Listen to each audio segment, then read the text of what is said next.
Yeah! Woo! Happy Monday to those who celebrate. Big Rich, TD, and Fletch with you. And it is the first Monday on our path to one more Monday before the last game of the season. Wow. That's right. The football season is almost over. We have 2 weeks to sop up everything we saw throughout the regular season, throughout the playoffs. Just sop it up with a biscuit. Man, just get the remaining scraps off that plate. Enjoy what morsels we can. And then we're headlong toward Super Bowl 58. And then at kickoff, we have 4 quarters left of football until, what is it? I guess it kicks off late August, in the preseason next year. Yeah. Hey, in March, we get the kickoff of the new USFL, XFL merged leagues. UFL, which will be, unless Dwayne The Rock Johnson is playing, I don't want to watch it. Yeah, I think I'm with you right there. And then I believe early August is when we get the first Aztecs exhibition game, and that's always fun. It's like the breath of fresh air when football's back. But yeah, get ready for months and months and months of Juan Soto-less Padres. Yeah. Well, okay. I mean, who knows? Maybe all of a sudden things could change. Yeah. Maybe they'll start playing football instead of baseball. No, that'd be sweet. Who's your quarterback? Oh, who's the quarterback of the Padres? Great question. I think just because it would be awesome, Darvish. Like he's kind of like the Tom Brady of the crew. Lefty quarterback. Yeah. Can you Fernando imagine? Tatis? I feel like he could put up Lamar Jackson numbers running. Oh, that's true. That is a good point. He's great for the regular season. Yep. That's true. He's like the vitamin C to an NFL offense. Yeah. I mean, I don't know. You guys watched this game yesterday, the Niner game, but Brock Purdy, it's the new Lamar Jackson. Yeah, it's a good point. He only had 3 less rushing yards than him yesterday. You don't have to throw the football. Apparently, and when you do, you can throw it to the other team, and it just, for whatever reason, in 2 straight playoff appearances for Brock Purdy, it just bounces off of defenders. Yeah. I mean, that is that the game we want to start with, or we want to start with the Chiefs? I don't know. I don't care. I mean, I kind of feel like we can start wherever. It was all great. It was all fun to watch. Yeah, I agree. It was a great day of football. Both games were intriguing, exciting. There were some fantastic plays made. There were some bonehead plays that didn't get made. There's questions, I think, here on both sides. To me, Fletch, if I'm a Niner fan, I'm nervous. Oh, I'm terrified. And I hate that we're favored in the game. Like, I really do. Patrick Mahomes in his career, when he's the underdog, wins pretty much every single time he's the underdog. Yeah, and look, it wasn't because of Brock Purdy that the Niners made their way through the postseason so far. But I will say this, it was because of Brock Purdy in the regular season at times. Mm-hmm. Brock Purdy is an excellent quarterback who's now turned in some really questionable performances in the postseason. But I think when it comes down to it, Brock finds ways to win, and the 49ers find ways to win. That defensive effort in the second half against Dan Campbell's fearless Lions, and we'll get to some of those 4th down decisions. It was sensational what they were able to do, because when you're trailing 17 at halftime, trust me, I've been there. It feels like the game's over and everybody could just hop in their cars and drive away from the stadium, and the results are going to be the results. But that was a resilient group out there in the second half, and they found a way. Tell you what, whatever speech Kyle Shanahan gave at halftime sure worked, man. Sounds like he didn't even talk. Well, that swung the pendulum. Fred Warner talked and Nick Bosa talked. And Nick Bosa, I guess, was literally laying on the ground in the locker room, telling everybody to do their job. It was the old Patriots way motto. He's like, every time we're getting beat, there's one reason, and it's one player on every play. It's a different player every time. But it's like one guy doesn't do their job, and that's why these running lanes are just flying wide open. And then in the second half, everybody did their job. I don't want to make this a big thing, so I won't. But why was yesterday a questionable performance from Brock Purdy? Well, Brock has looked to me in 2 back-to-back games like the moment is a little too big for him at times. Now, I felt like in the first game, it lasted 3 quarters, and in the 4th quarter, he came alive. In this game, it was kind of in and out. Like there were moments where I'm like, geez, he doesn't look comfortable. And I'm just reading body language. I'm reading the eyes of the quarterback and the look and the command he has. There wasn't the normal swagger and confidence but then at times it returned, and it returned in moments where the 49ers absolutely needed it for it to return, because he made some unbelievable decisions with the football, scrambling, gaining some yards. He's a much better athlete than people give him credit for. That aspect of his game almost kind of reminds me of Daniel Jones, where you just I don't like that comparison. well, they are very comparable quarterbacks. Daniel Jones is the type of quarterback who, like, when he scrambles, you're like, wow, like he can actually run. He can get out and run. And Brock Purdy has done that a couple of times throughout the course of this season, especially, and in that game against the Lions. Yeah, I thought Brock Purdy played okay. He didn't blow my mind in any manner. First half, I don't think he was. His completion ratio was not even 50%, or maybe right around 50%. It wasn't great. I would say the first half it seemed too big for him. I agree. This time, second half, he did a lot better. However, second half, there were also 2 balls thrown that should have been interceptions that would have changed this game in a big way. Also, some of the big plays he made were completely blown coverages. So whatever, that's a good scheme by Shanahan or a good decision by Brock Purdy. Maybe they're both, but I mean, there's a couple really big chunk plays that really swung the pendulum for this game in the Niners' favor that were just wide open passes. Well, so good on them. But there wasn't anything really that I thought Brock Purdy blew my mind with. Yeah, I mean, the running would be the one thing that I would say really blew my mind yesterday, because 48 yards from him, it just came out of nowhere, really. But when you look at that game yesterday, the Lions did about everything they could possibly do, especially in the third quarter, to gift wrap it for the 49ers. And as soon as it was the first time that Dan Campbell went for it on fourth down in the third quarter, when really there was no reason to, other than that's his personality, and that's the same exact thing that got Brandon Staley fired, by the way. But when you look at what happened in that third quarter, the 2 times they went for it on fourth down when they didn't need to either time, either one of those is a field goal kick. That game's at least going into overtime, if not the Lions just winning it outright, because that might make the mountain a little too big for the 49ers to come back on. I'm out on this new fourth down thing, by the way, with coaches. I think it is the dumbest new strategy, listening to the numbers, that I've ever heard, because it's the playoffs. One decision changes everything. And that ended the Lions season. Well, let's listen to the man who's listening to the numbers. Dan Campbell got to the podium, post-game press conference, Lions head coach, who brought this team from nothing all the way to the NFC Championship game in his 3 years at the helm. Here's what he had to say defending those decisions.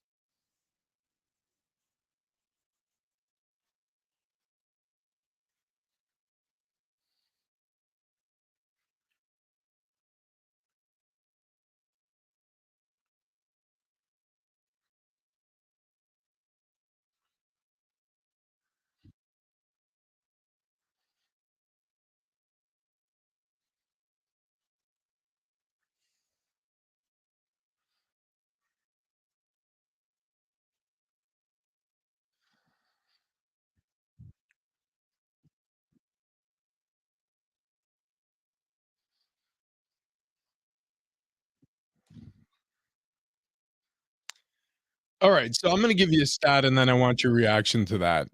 So 71% of the time that the Lions attempted a fourth down conversion in the regular season, they were successful when they had the lead.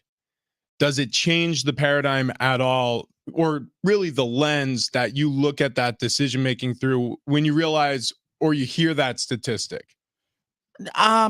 Yeah, maybe it does. 71%, that's a pretty high number, man. That is a go-to rate. It's just when you're looking at this, I mean, during the game when I was watching it, I'm going, what are you doing? Why would you be going for this right now? Take the 3 points. So either you don't trust your kicker, or I get it, when he comes out and says we're trying to swing the momentum back in our favor. I see it all. I mean, I understand it, but man, during the game, there was never a moment for me where my gut said they should go for this. And if you're talking about momentum, the stops on fourth down is what gave the 49ers momentum in that game. Right. So if you're Dan Campbell and you're looking back at everything, I hope you figure out a way to change your ways in the future, because playoffs are different. We saw how many quarterback hits this weekend not get called for roughing the passer. Like, playoff play is different for the refs. It should be different for the coaches as well. You need to make these decisions a little more well thought out, because either one of those, I'm telling you guys, either one of those is a field goal. The Niners don't win that game. Yeah. Yeah, so twice now the San Francisco 49ers have been given some opportunities to get back into games that really were looking like losses in the divisional round and now the NFC Championship game. It's coaches going for it on fourth down. It was the exact same thing the Packers did in the first half. And missed opportunities by both the Packers and the Lions. You look at the missed field goals, you look at the attempts here for conversion on fourth down. Now, on those plays, the crazy thing about it is missed field goals are missed field goals. But when you attempt a fourth down, well, the defense has to stop you, and the Niners did. So as much as we want to criticize Dan Campbell for going for it, and I think some of that is warranted, I think what's more impressive is the Niners held. The Niners defense stepped up and did what they were supposed to do. Like it's man, you can make the right decision. You could ask your kicker, all right, trot out there, Money Badger, go get us one. And then Michael Badgley will knock it through or he'll miss. But, everybody pats you on the back for making the good decision. Well, if he went for it twice on fourth down and converted both of those, nobody would be sitting here questioning Dan Campbell this morning. But the Niners defense forces us to look at him sideways and say, was he smart trying to sustain momentum, or was he reckless? He was trying to do what he's been doing all year because he feels like he is the identity of the Detroit Lions, which in a large part he is. Like the team has adopted Dan Campbell's fiery personality and his attitude and the never say die and the biting kneecaps, and that's what all that is. The most impressive thing to me about that game, guys, is that the 49ers gave up 148 yards on the ground in the first half. Oh, I know. They gave up 37 in the second half. I know. It's crazy. So the Lions, and I don't think it was a departure from the script either. The Lions were still running the ball in the second half. It's just something on the 49ers changed where they said, we're not giving up another inch. Do you remember the scene in Remember the Titans where the coach Denzel Washington told the team, we're not giving up another yard to these guys? And that's exactly what they did. That's kind of what the Niners did. You know what? And it was Denzel Washington who stepped into that Niners locker room at halftime. It may as well have been. No. I don't know what changed, best. but have you ever seen such a dramatic switch from first to second half in terms of the defensive side of the football? No. I mean, the first half, third downs were atrocious for the 49ers. Like 3rd and 15, just go for it, guys. Here's the first down. That game was eerily reminiscent of the comeback victory for the Patriots against Kyle Shanahan's Atlanta Falcons in the Super Bowl. Now, Shanahan was an offensive coordinator, not a head coach, and he was on the losing end of it, this time on the winning end. But that shows growth. It shows that you're learning things. In fact, Fred Warner had a big game, one of the best coverage linebackers in the NFL. He's a part of that defense that was able to really hem up the Lions in the second half and give opportunities to the 49ers on offense. And he had a lot of good things to say about his offense, especially Brock Purdy. Here's a little bit from Fred Warner.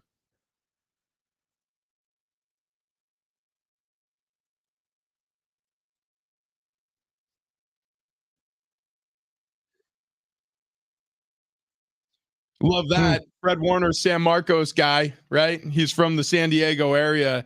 Love hearing from him, and he is sensational. But he's such a badass. Ooh, he's a scary dude. He's so fast, and he's good in the run game, as good as he is as a coverage guy. And then in this Super Bowl against Travis Kelce, that's going to be a matchup to watch the entire time. But did you notice in this game, so in the first half, the Lions, the first drive, the Jamison Williams touchdown, where it was kind of the end around of the wide receiver after faking it to the running back. He got it. Nick Bosa collapsed inexplicably, but then he was able to go for the touchdown. Second half, they tried the same play. And who's the one that snuffed it out? It was Fred Warner. It was a tackle for a 5-yard loss. Yeah. I love what he says. And I mean, you better say something like that. It's fantastic. But he's not the reason that they're going to the Super Bowl, in my personal opinion. Brandon Ayuk, man, with that catch that should have been a pick. Yeah. I mean, that changed the game. And earlier in the game, Brandon Ayuk playing defense on a Brock Purdy should have been pick. Yeah. Oh, I know. Oh, Yeah, right. But yeah, Brandon Ayuk is responsible for the longest, most explosive play of that game outside the Jamison Williams touchdown.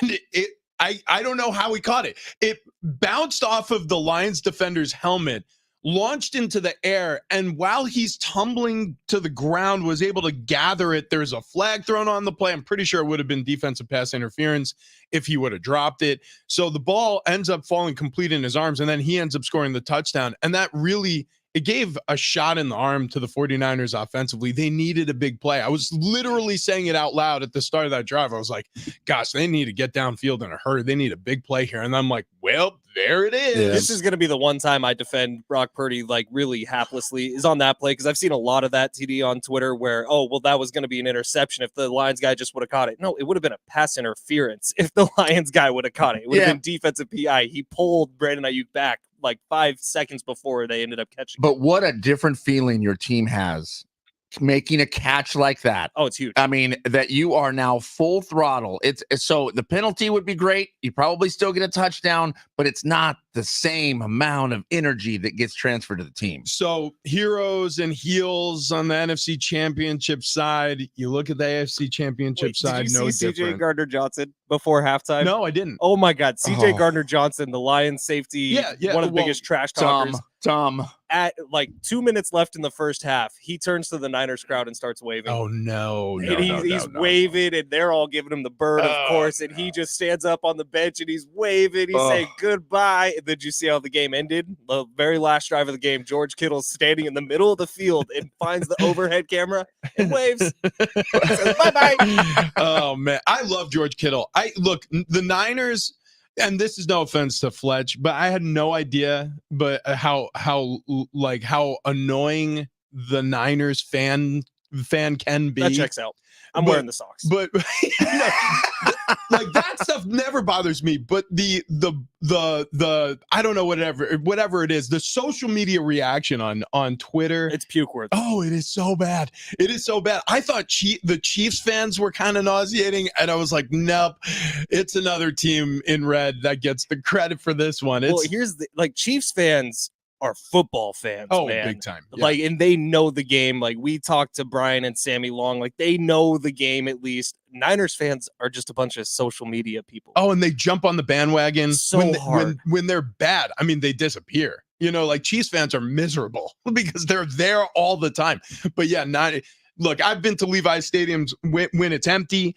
And I've seen it when it's full, and it's a lot better when it's full. So I'll never begrudge a fair weather fan. But at the same token, it is a completely different feeling when people like that are backing a franchise. Well, we talked about them, so we might as well finish the conversation. The Chiefs, they might finish the conversation in the Super Bowl. That team has turned it on at the exact right moment. Yeah. It's Andy Reid, it's Patrick Mahomes, it's Travis Kelce. It feels like the Beatles got back together after a little bit of a down time, and put together this unbelievable album. And you're like, oh yeah, I thought they were done making music. This actually rocks. And how about the fact that Joe Thuney, is that how you say his name? Thuney, out of this game, didn't even matter. Patrick Mahomes had so much time the entire time. And I'm looking at Baltimore like, how did your defense not do a better job? Because Mahomes was sitting back there. He had seconds and one play had 9.7 seconds to throw the ball. He's your weekend superstar. 30 for 39. I mean, the guy's on fire. And I'm telling you, this all works when Travis Kelce works 11 for 11. I mean, your number's called 11 times. You came through 11 times. You get a touchdown. Chiefs did not score in the second half. They didn't need to. The defense stepped up. This was another great game, and I'm looking at Andy Reid going, hang on, man. Did you have some things saved here for the playoffs? You didn't want to show all the cards in the regular season. You got to where you needed to be, and all of a sudden, like you said, Fletch, the Chiefs are the Chiefs once again, back in the Super Bowl of their first back-to-back trip with Patrick Mahomes. So, I mean, it looks like the Chiefs have everything working. Now, in the defense of the Niners, as I said, they should be nervous. The Chiefs can be run on. And it turns out the Niners have a pretty good guy that can run. Niners could be run on too. I have a feeling I would pound the under in this Super Bowl, by the way. I would pound the under. I think it's set in the high 40s right now. You say that all the time about everything. Pound the under. I do have a question for you. Brady Quinn posed this question to Jonas and LeVar this morning. Do you think that the Chiefs starting off in this regular season are a little bored with regular seasons and it needs to be a little heightened state of awareness for them to be able to play as well as they're playing? It's so funny that he asked that question because it's one of the things that I was thinking about yesterday is Travis Kelce looked like he was waiting for the postseason. Travis Kelce had that breakout game. And I say postseason, it's almost like he was waiting for the AFC Championship game. When this is true for everyone. This is true for everyone. when the absurd becomes normal, it pushes your line of excitement deeper and deeper down a rabbit hole. And for some people, it can be a real negative for them. You know, it can be with vices like drinking or gambling. Like it takes more and more money to get that excitement level. Like the first time you put chips down on a roulette table, the first time you put a big bet on the point spread. Or it could be something positive where, you know, like maybe you get a lot of adulation at your workplace and you get loved up for all the good things you do. And then if it ever goes away, maybe you'll miss it. But if it continues on, you'll get bored of it. It'll become tiresome. It's that adrenaline junkie. Yes, you know, it's like, you know, you're into mountain biking, but that's not as cool anymore. I'm going to start jumping out of an airplane. It's not as good anymore. I'm going to start jumping into canyons and wearing a squirrel suit. And it keeps getting a little more. Tom Cruise, I'm talking to you. A little more. Yeah. Yeah. And can't wait for the next Mission Impossible. I mean, bring it on. So Travis Kelce beats Jerry Rice's postseason reception record, the 11 catches, as you mentioned. He spoke post game. Here's what he said about that record becoming his.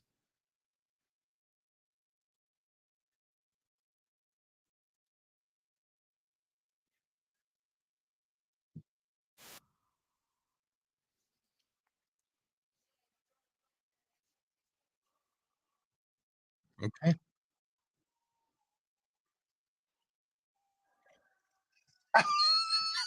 Okay. What are we doing here? That's Taylor Swift's man. That's her man. We have it written in our contracts. We're not actually allowed to say anything negative about Taylor and Travis, so we won't. All we'll say is that's very close to the truth. You have to fight for your right to party. And moving on. No, I'm kidding. I mean, that was. Look, he's trying to fit in his trademark thing. He's going to put it on a T-shirt. He's going to make even more money. How about an opportunity to be super humble there, right? You have an opportunity to talk about Jerry Rice. You have an opportunity to talk about how grateful you've been for your team getting to the postseason this many times, for you to pass such a legendary mark. That's not on brand. It's time to fight for your right to party. God, he's lame. Yep. Lame.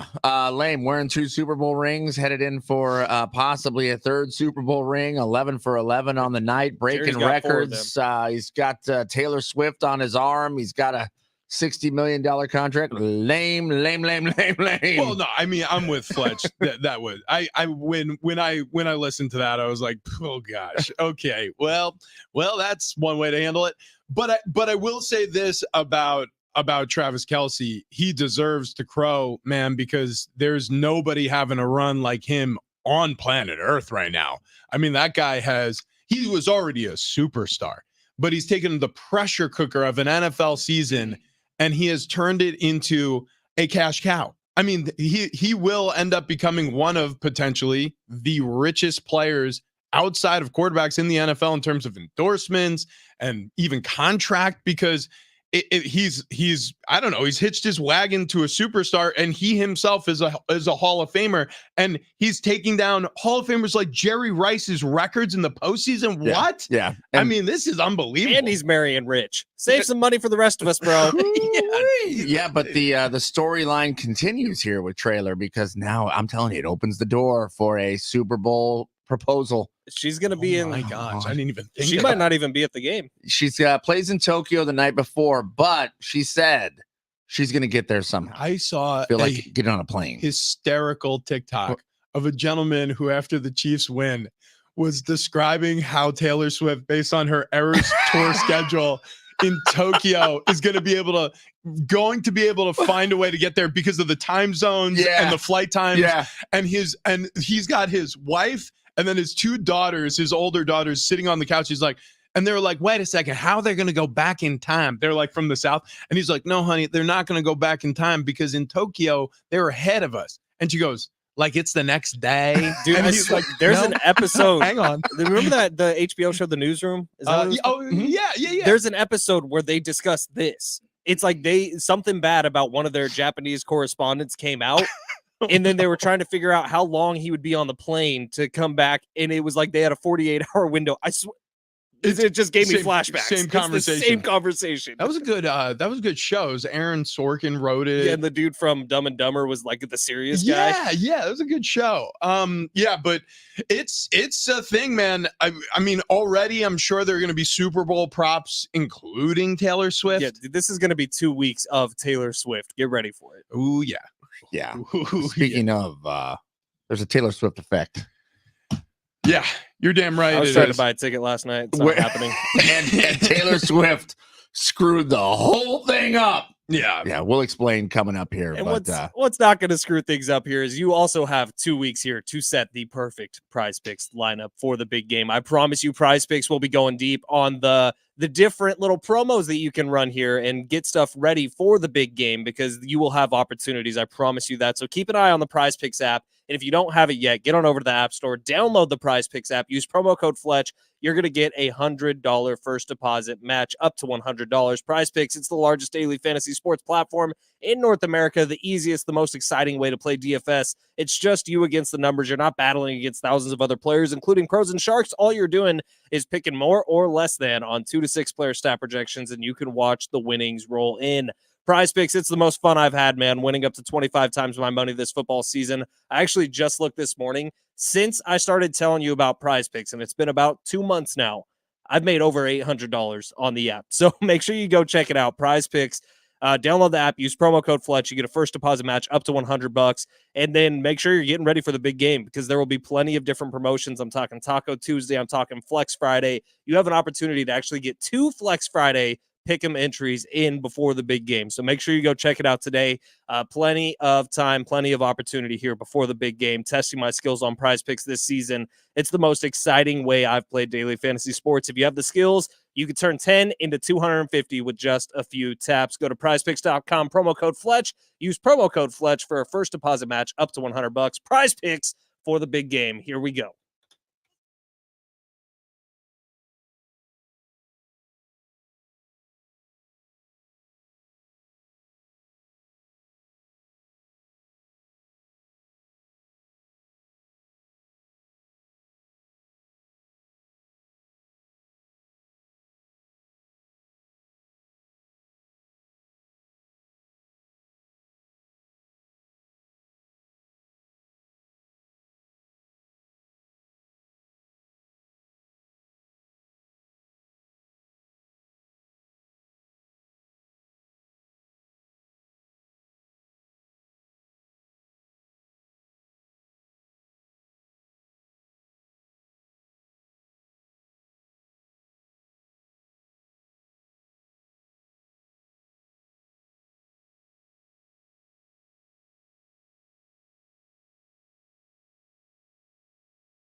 Fletch was going to get a ticket to the Super Bowl to watch his Niners. Taylor Swift, she screws the whole thing up. I'll tell you why next.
This update is presented by Jackson Hewitt. It matters who does your taxes. We'll start in the NFL here as the conference championships went down yesterday. Chiefs beat the Ravens 17-10. Travis Kelce passing Jerry Rice for the most postseason receptions in NFL history. So the Chiefs are going to represent the AFC in the big game. In the NFC, 49ers complete the biggest second half comeback in conference championship history. They were down 17 at halftime. They beat the Lions 34-31. They'll represent the NFC.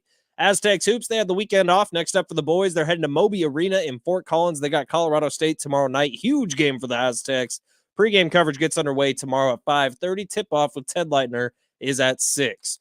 When you get your biggest tax refund from Jackson Hewitt, prepare to shout Jackson Hewitt yeah! From the rooftops. In the event you don't get your biggest refund, you're going to get your money back plus $100. Yeah, the sweet sounds of the Doobie Brothers. We do have tickets we're going to be giving away there. They're going to be in concert June 25th at the North Island Credit Union Amphitheater, but just keep listening for your shot at those. Also, the residents of the San Diego areas severely impacted from last week's storm can cause some basics they need to piece together for their lives. So this Wednesday from 8 to 5, you can drop off donations at the iHeart Studios 9660 Granite Ridge Drive. We're collecting new and gently used clothing, toiletries, a whole lot more. It's happening this Wednesday, 8 to 5. We need your help because a lot of people displaced that I had not realized before. Those storms that caused the flooding.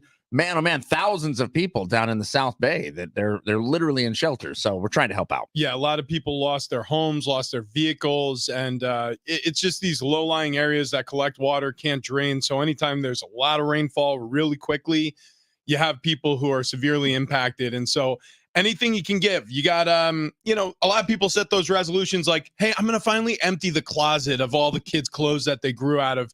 Trust me, a lot of kids need clothes right now in San Diego. So if you bring them down to 9660 Granite Ridge Drive on Wednesday, what is the hours again? Between 9 and 5? 8 to 5. To 5 p.m. Yeah. 8 to 5 p.m. Then, and there's more rain coming this week. So, and who knows if it's going to be as bad, but more rain Thursday, Friday, I think. And it sounds like a lot of it. Yeah. Sweet. Yeah, that's awful. What isn't awful is well, the NFL is making it rain in a different way. Oh, God. Done. Nice tie-in. They are going to be raking in the dough because of Taylor Swift. How much is a Super Bowl ticket like last year? I mean, you could get one for probably $2,500. Face value? Face value. Yeah. Oh, face value. Okay, face value. The cheapest ticket in the house is probably getting up there like to $500 to $600. Maybe, Okay. maybe it's more than that. It could, but I'm guessing like face value, like $600 would be the absolute cheapest seat in the house. Not face value. Last year, that Super Bowl, the cheapest seat in the house, $1,500, $2,000. Yeah, I would assume so. Okay. So this year, Fletch goes, yes, the Niners are in. I'm gonna buy a ticket. I'm gonna throw some cash down and buy a ticket. Except Taylor Swift might be there.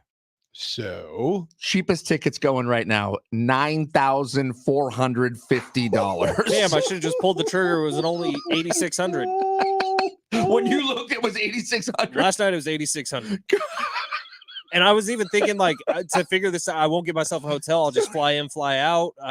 No. How many crazy Swifties are spending $10,000 a ticket? I bet there's a bunch. I think Vegas has as big of an impact on this as the Taylor Swift effect, because these tickets most likely have all been bought up by casinos, right? And they're going to give it to the high rollers. They're going to give it to people they need to impress. Like, I'm pretty sure that's what's going on here more than anything. Well, I mean, it definitely helps that it's in Vegas in terms of like resale value, but that's what this is. This is all aftermarket. These tickets have all been bought up and they're just being resold and resold and resold. And boy, oh boy, I'm not going to out anyone, but let's just say on every Super Bowl team, the players are given the opportunity to buy some tickets. Face value? Yes, at face value. You are given 2 complimentary tickets like you're given for every single game at your home stadium, but you also have the opportunity to buy tickets. Now, they put a limit on it, and they put a limit on how many, really low seats you can buy and how many higher upper deck seats you can buy. Do certain players get access to more than others? No. So it's all supposed to be equitable. Okay. And it's capped, though. So you can buy, wait, but Rich Orenberger got the same amount of tickets as Tom Brady? I don't believe allegedly. that. I don't believe that for a second. Allegedly. But anyway, I guess that's a very funny thing. But the path I was going down is, so when players buy those tickets, potentially they can resell them. I've never heard of any players doing this. But you don't tell anyone. Because, by the way, it's not legal, and if you get caught by the league, you could get suspended. So that would be a really dumb thing to do, and nobody would ever do that. Right. But if you did, certain players who've been on Super Bowl teams can sell their Super Bowl tickets that they bought at face value and turn a profit somewhere in the tens of thousands of dollars. So Taylor Swift being at the Super Bowl, goosing the price of all the resale value of these tickets is going to turn certain players allegedly into, guys who could get themselves like maybe $100,000. You talk about the strength of Taylor Swift and the poll she has. Speaking of polls, that didn't work out at all. There was a poll conducted. What? A poll conducted by Redfield and Wilton Strategies for Newsweek. They polled people and said, "Hey, if Taylor Swift were to back a candidate, would that sway your vote?" Nearly 20% of Americans said, whoever Taylor Swift told me to vote for, I'd vote for. Oh my God. A fifth of America would follow her voting strategy. I mean, look, she may be the most powerful person in the world right now. Rich, you said it last week. We're living in a different timeline now than we were before COVID. Yeah, we are. Nothing about life right now makes sense. No, that one got me a little bit there. What was the percentage? It was just under 20%, 19%. Of Americans? Yeah, so a fifth of America. Okay, so that is a substantial amount of people. So, which means that of those polled, like if you didn't get an accurate read on the pulse of America, it could be even higher than that. I would argue it's probably not lower. Yeah, I would say you are correct. Not of like 16 to 25-year-old women. No, America. Yeah. America. They tried to get a representative sampling. Yes. What's crazy about this is like, okay, so all right, let's extrapolate this out. Imagine she ran for president. She wins. Yeah, against Like, anyone, it's right? Not, it's not even gonna be close. And then does she change the national anthem to shake it off? Like what? Like what are her executive orders? Like, yeah. By the way, the national anthem for the Ravens game with the choir that came out. Oh yeah, I was absolutely blown away. That was incredible. fantastic. It was incredible. And speaking of that game again, we got to get to this storyline. This got buried because of all of the excitement around Taylor Swift and the game Travis Kelce had. But there was another receiver who had a really, and I mean really bad day with the Kansas City Chiefs. We'll get to that in just a second. But first, Fletch, you're wearing the hell out of that Niners gear today. I mean, you are just looking svelte. Wait, hold on. You got that Boy Drinks World Bitter shirt on. I really like this shirt. Wasn't that a medium? Yeah, I tell you what, you fitted it. Yeah, I mean, yeah, it's tight, but I like it. In fact, I was going to say it's a little roomy around the waist. I can't believe it, Fletch. So you know what's crazy, guys, is Kendall was gone all of last week. And I mentioned to you guys, when the wife is out of the house, all of a sudden I forget how to eat or I forget how to do anything for myself because usually I do the cooking, but I really didn't last week. She gets home and she's like, "Did you lose more weight?" I was like, Wow. "Sweetheart, wow, you're not going to believe this, but yes, I did." And she couldn't keep her hands off of me. It was crazy. So if you're sick of the yo-yo diets, if you're everywhere but one place, lady. If you're sick of your wife not wanting to touch you anymore, get on over to sdfatloss.com. Because I was showered with love and showered with praise yesterday when the Kendall got home. Make sure you get on over to sdfatloss.com. They got the secret for quick weight loss. Most importantly, lasting weight loss. We've been off the reduction phase for weeks now, and the three of us still losing, still maintaining. Please shut up. Gone are the starvation diet plans. Do away with the latest fads and their long list of side effects. sdfatloss.com. It's healthy weight loss. It's real weight loss using real whole foods and proprietary strategies to help your body become you again. Free consultation today, sdfatloss.com. All you got to lose is all those unwanted pounds. Yeah, what do you want to say, TD? No, I'm just saying you're pushing 60 pounds. God, you're like an 1 3/4 gained right now. I'll tell you right now. Just saying the turtle. Well, anyways, look, coming up next, a receiver who had a really bad day yesterday.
Coming up next, Kadarius Toney was inactive for the game against the Ravens, but it was so much worse than that. We'll explain.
Big Rich, TD, and Fletch. We've got Doobie Brother tickets to give away. We're going to be doing that later on in the show. So keep it locked to the iHeartRadio app if you're listening there. Best way to listen to the show. And if you have the app, share a link with a friend. It is the number one way to support this show. Of all the things you do, and I know we try not to ask a ton, but that is one way you can help. Another way you could help, and another way you could meet up is February 9th. Outside of K&B Bistro, Del Cerro, we're going to be having a tailgate party at Keg and Bottle. They got 10 locations around San Diego, but we picked one. We're only going to be at one. By the way, Jefferson Whiskey in last Friday on a bar card Friday. If you want some signed bottles, they have those for sale at K&B, Keg and Bottle, 10 locations all throughout San Diego County. So swing on by and pick up one of those. That was a good taster right there. I like that a lot. But we're gonna be partying, man. We're gonna be partying. Yeah. So the 2 days after February 9th is the big game. So this is the big game tailgate. It's a big game tailgate. And we're going to be partying our faces off. Yes. And everyone is welcome. We want as many people there as possible. We're going to have food. We're going to have prizes. We're going to be there hanging out. We got some swag we'll be giving away. We got some surprises in store. So you could meet Buck Norris. What? Yeah, and hopefully if everything falls into place here and we'll know more in the next few days, we hopefully have some special guests stopping by. Yeah. So Buck Norris is the show mascot, and it is going to be prominently displayed on some flyers and maybe even some merchandise. Yeah. We are in the midst of working on a lot of different things right now. It's difficult because when we come up with ideas, it's like we should do that tomorrow. Yeah, so we need to do this immediately. Like no better time than now, right? Or now-ish. But let your boss know you're going to be an hour late to work, or just come by on your way before work. We'll start welcoming people in around 7, right? Yeah, and then you hang out for the rest of the show, or just be there for the 8 o'clock hour. We don't care. Just stop on by, grab a soda, or grab a pop, or grab a beer at K&B Bistro before you head off to work. A pop? It's a soda. Yeah. I just wasn't expecting you to say pop. Did you say pop? Did you say pop growing up? I've been watching Fargo. Oh, yeah. Okay. You get a pop. Yeah, you do get a pop. Yeah, you just open up a cold one. I mean, me growing up here in Southern California, everything's a Coke. Oh, that's interesting. Everything's a Coke. In the South, it's like that. Like when I played in Southern states, like it was always like, y'all want lemonade Coke Yeah. or you want like that Coke or you want root beer Coke? I'm just like, Right. what the heck? Why do you put Coke in everything? I'm like, oh, yeah, I mean, the sweet tea Coke sounds good, but like, well, I guess I'll just whatever. Yeah. And then I'm like, this sweet tea just tastes like sweet tea. And the lady looked at me like I was insane. Right. Because there's no Coke in it. Anyways. Our guy Paris just looked at Super Bowl tickets. Yeah. 10,082 is the cheapest he saw with fees included. What is going on? $10,000 tickets. I don't even know. How many? I don't know how you justify that. Allegiance. Plus Airbnbs that are going to be Stadium. skyrocketed, hotel rooms. Tell you one guy who might be missing the Super Bowl who's with the Kansas City Chiefs. That's Kadarius Toney, wide receiver, who was at different points in the season. He was a playmaker, but more often he was one of those guys who made a hair or a head scratching play where you're like, what was he thinking? Perfect example, lining up offsides on one of the could have been the NFL play of the year where Travis Kelce catches it, laterals it back halfway across the field. Kadarius Toney catches it, runs in for a touchdown that would have won the game against the Buffalo Bills in the regular season, except there's a flag because who's offsides? Kadarius Toney. Yeah. Right. Yeah. And all the drops after the trade when he came to the Kansas City Chiefs. I mean, it was bad. So he was inactive, I believe, for the final game of the season and then through the postseason so far. And they listed him as inactive for two reasons, one personal, one injury related. And the personal is because he has a new baby daughter or son coming into the world this week. I forget. The baby was born yesterday. So it was the birth date was yesterday? I believe so. Oh, yeah. wow. And so the first comment, of course, on Twitter was a video of a priest dropping a baby during a baptism. No. And it said Kadarius Toney as he welcomes his first child into the world. No. Well, and then the other reason was because, God, the internet is ruthless. It wins every time. Oh, it wins every time. But then the other reason was a hip injury, and I guess he disagrees with that designation because he got on Instagram Live and he let people know exactly what he thinks about that. We couldn't play the clip back because there would be nothing to play. The amount of profanity then and off-color words that were used in the thing. But maybe we can paraphrase this 2-sentence piece here. Yeah, man, that S cap. I'm not hurt. None of that S. Save that S. S my D. Oh God, not hurt. None of that. It goes from hip to ankle to this to that. It's almost a rhyme. Yeah, It's like a bedtime story. dropping a bar. This look, and that's not the only thing he's dropped this season. This guy has played his way out of the league. I mean, it's hard to see because this could be a fun time in his life if he just, allows what unfortunately happens sometimes when you're playing poorly to happen, which is you get replaced and it sucks and you got to kind of eat it, but you could be a Super Bowl champion. And I've seen it before. The NFL is a ruthless place.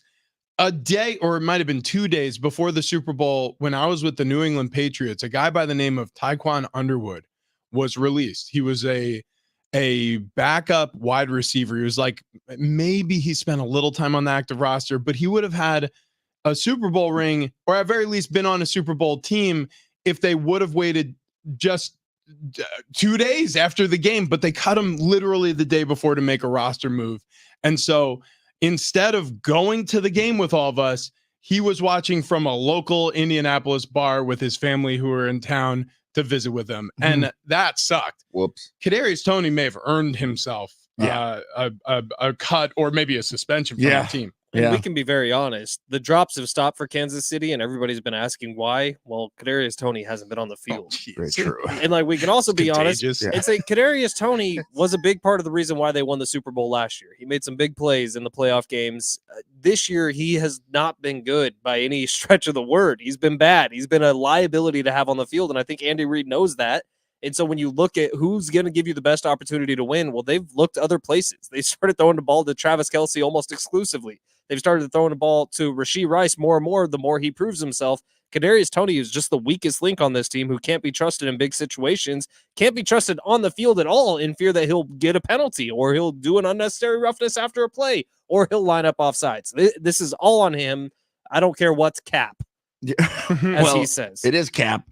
Not cap. The Allegiant Stadium out there for the Super Bowl holds 65,000 people. So if every ticket was sold at the minimum price, that's $650 million. TD, what's 65,000 times 2? 130,000. There are 130,000 feet in that place. Wow. Wow. And every last one of them should have an arch support on them. Goodness gracious. I mean, I can't be more clear about this because especially at a big game, right? Like a game like that, a big game. Well, you're going to be on your feet a lot. And if you're on your feet a lot, you should save your back. You should save your knees. You should save your ankles, your feet, your hips. You probably can't park close either. Oh yeah, walking. Do plenty of walking. I mean, it's also, I mean, depending on where it is. I mean, look, the big game could be anywhere. I mean, it could be but I mean, a city that's super duper entertaining, you might be doing a lot of walking around. So anyways, look, the point is, whatever you're up to, if you're at the big game or you're just taking the kids to a theme park or I don't know, whatever you do for a living, you're on your feet a bunch, go to the Good Feet store. They'll save your back. That's what happened for me. I was really struggling with lower back pain. And with the Good Feet store, that's basically vanished for the most part.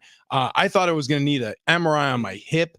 That pain dissipated after wearing the arch supports for just 2 weeks. And I keep wearing them because I keep having great results, better balance, better performance in anything that I'm doing, whether it's, like I said, just standing around or if I'm active out all day on the golf course, whatever it is. So if you struggle with lower body joint pain and you have for a while and you're starting to consider some major options, especially, I would start your journey at the Good Feet store.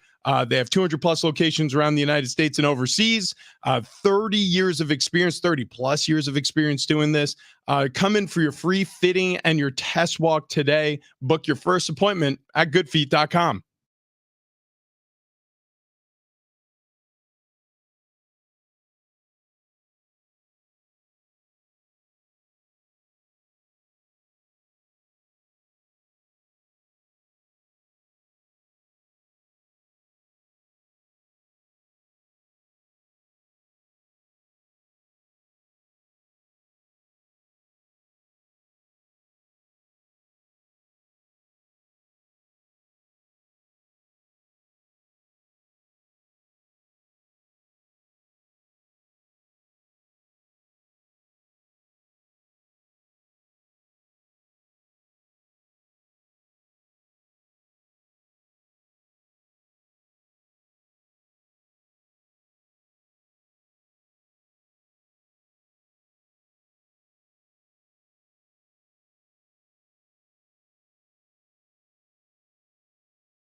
This update presented by Jackson Hewitt. It matters who does your taxes. It's hour 2 on Big Rich, TD, and Fletch, and we'll begin in the NFL. Conference championships went down yesterday. Chiefs took down the Ravens 17-10. Travis Kelce passing Jerry Rice for the most postseason receptions in NFL history. Chiefs are going to represent the AFC in the big game. In the NFC, the 49ers, they complete the biggest second-half comeback in conference championship history. They took down the Lions 34-31, coming back from 17 down at the half. They will represent the NFC.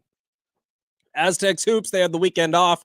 Next up for the boys, they're heading to Moby Arena in Fort Collins. They got Colorado State tomorrow night. Huge game for the Aztecs. Pre-game coverage gets underway tomorrow at 5:30, tip-off at 6.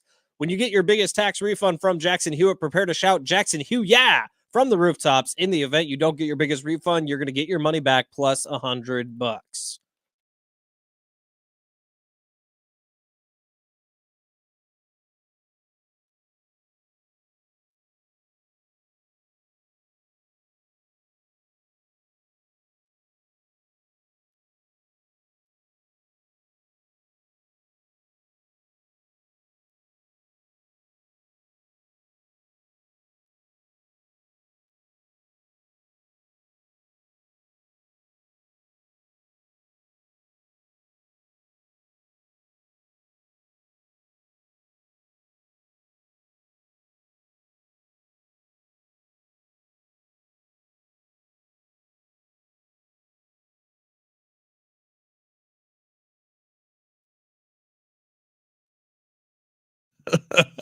Nevada.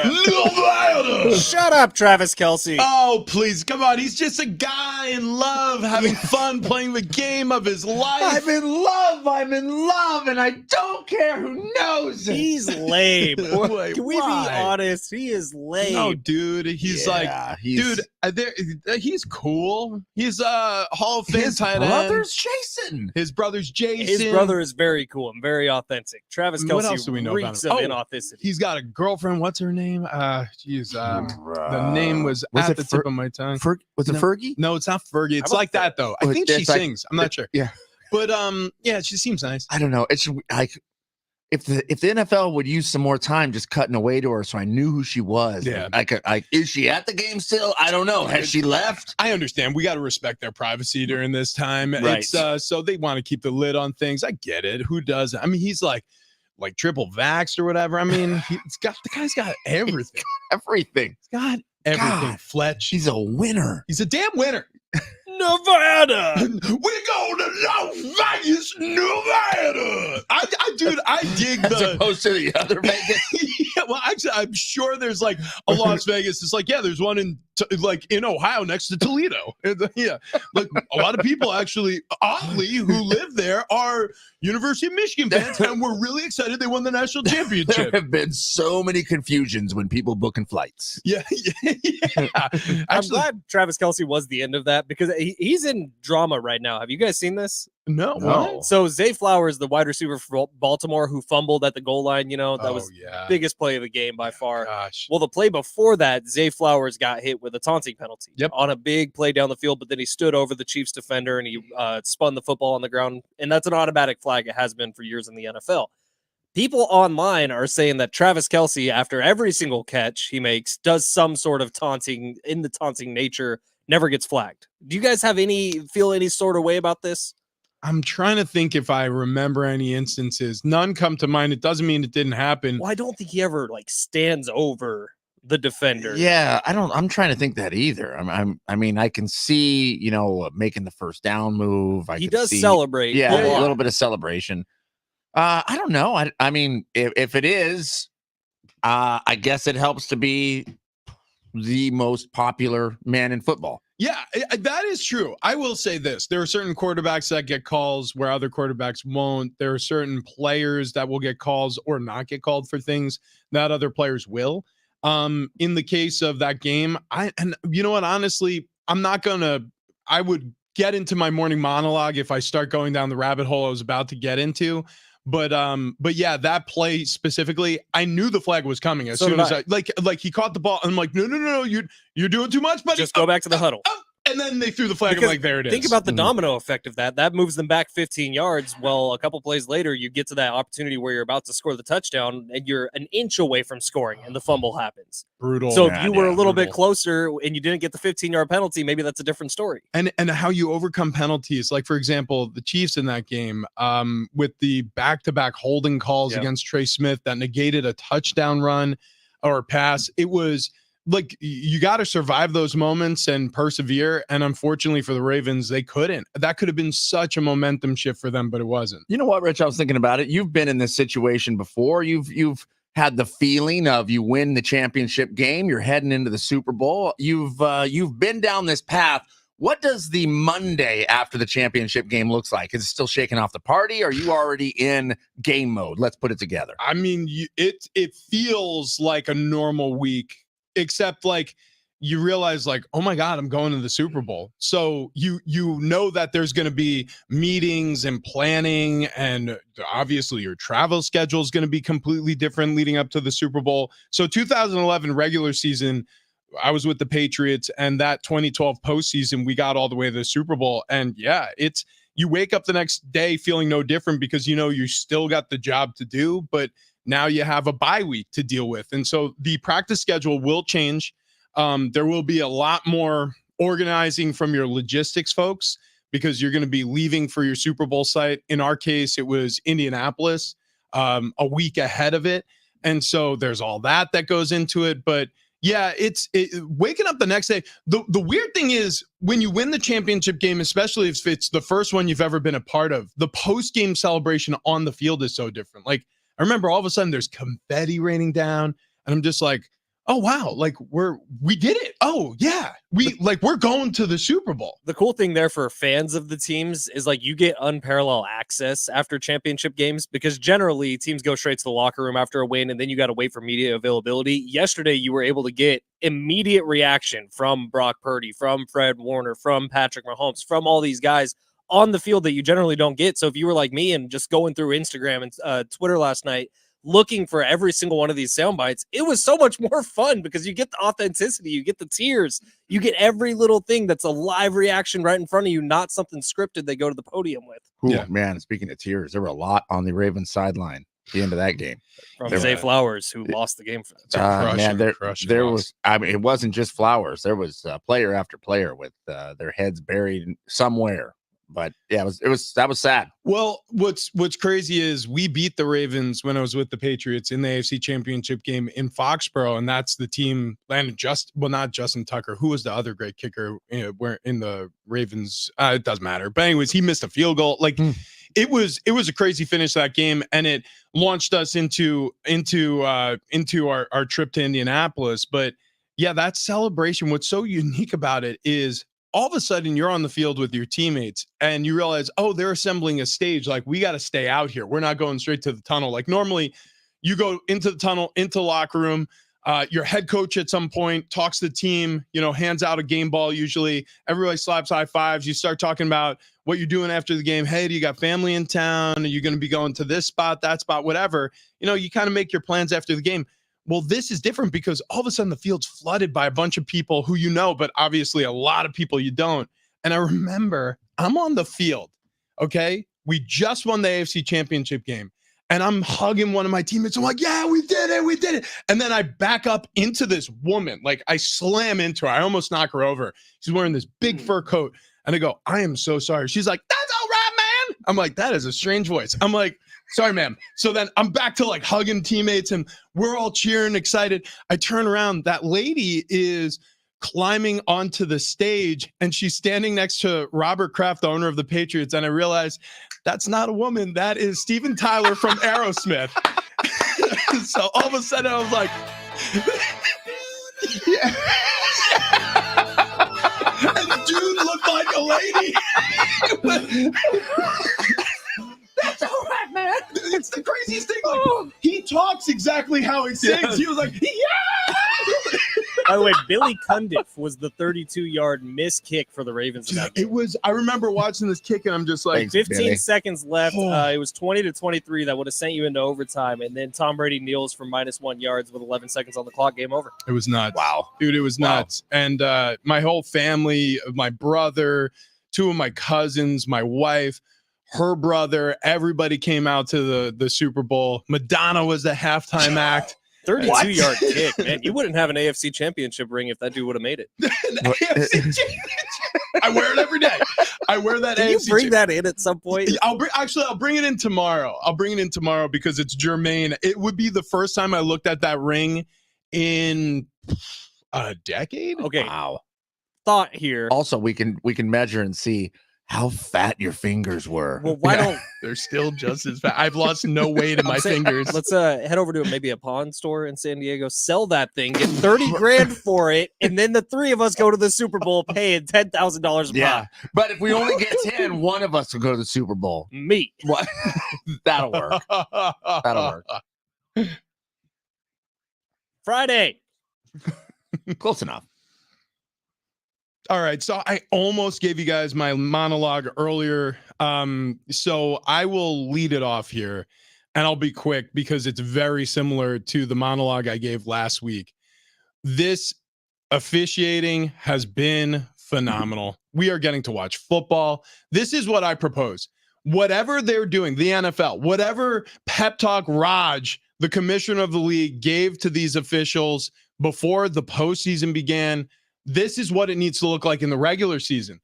Like last week, I was just lauding the experience of watching the divisional round because they didn't allow the officials to ruin any of these games. This week, I feel like it was so fairly officiated. Like there were no plays where I was like, oh yeah, I can't see that call at all. And there were no like blatant missed calls. So whatever it is to keep these crews on as many of the games as possible. I know you play 16 games a week. It's tough to have everyone be as great as, I guess the last 4 crews in the league or the last 2 in the case of the championship weekend. But my goodness, what a fantastic couple of weeks it has been without seeing blown calls left and right. There were 2 plays yesterday that really stuck out to me, one from each game. One was in the Chiefs. They were driving down the field. It was like they needed a score. I can't remember the exact situation, but Patrick Mahomes got hit late, and he got hit early by one defender, and the second defender came in after the whistle had blown. No call. I was fine with it. Same thing happened in the Niners Lions game where Brock Purdy got hit late. You saw he actually ended up with a bloody lip after it. Yeah. That was on a hit that was after he was already down. No call. I'm 100% fine with it. These quarterback penalties are too soft, man, and they change the games too much. I'm okay if they don't call anything. Yeah, I am too. I like it. I like it that way as well. I don't want anybody to get hurt, but I don't want the game affected that much. And what I don't like is when Mahomes didn't get that call, he was immediately looking for it. Yes. Yeah, I mean, he was immediately going, wait, that, no, wait, no, that's not the flag. Look at the flag right there. This is what we do. Yeah. Remember how Patrick Mahomes, you guys give me the flag when I look at you, and you throw the flag. It was just how Tom Brady used to do it. All right, Fletch, what do you got for us this morning? I agree so much with your take, Rich, and that should be the standard. My morning monologue is going to be super quick, super simple. Why do we have to wait so long for the Super Bowl? I hate this week off, man. I hate this bye week. I always have. I feel like the Super Bowl, you get 2 weeks. Well, by the time you get to this Friday and then the following Monday, you're out of stuff to talk about. You're going to force us to talk about a flag football game.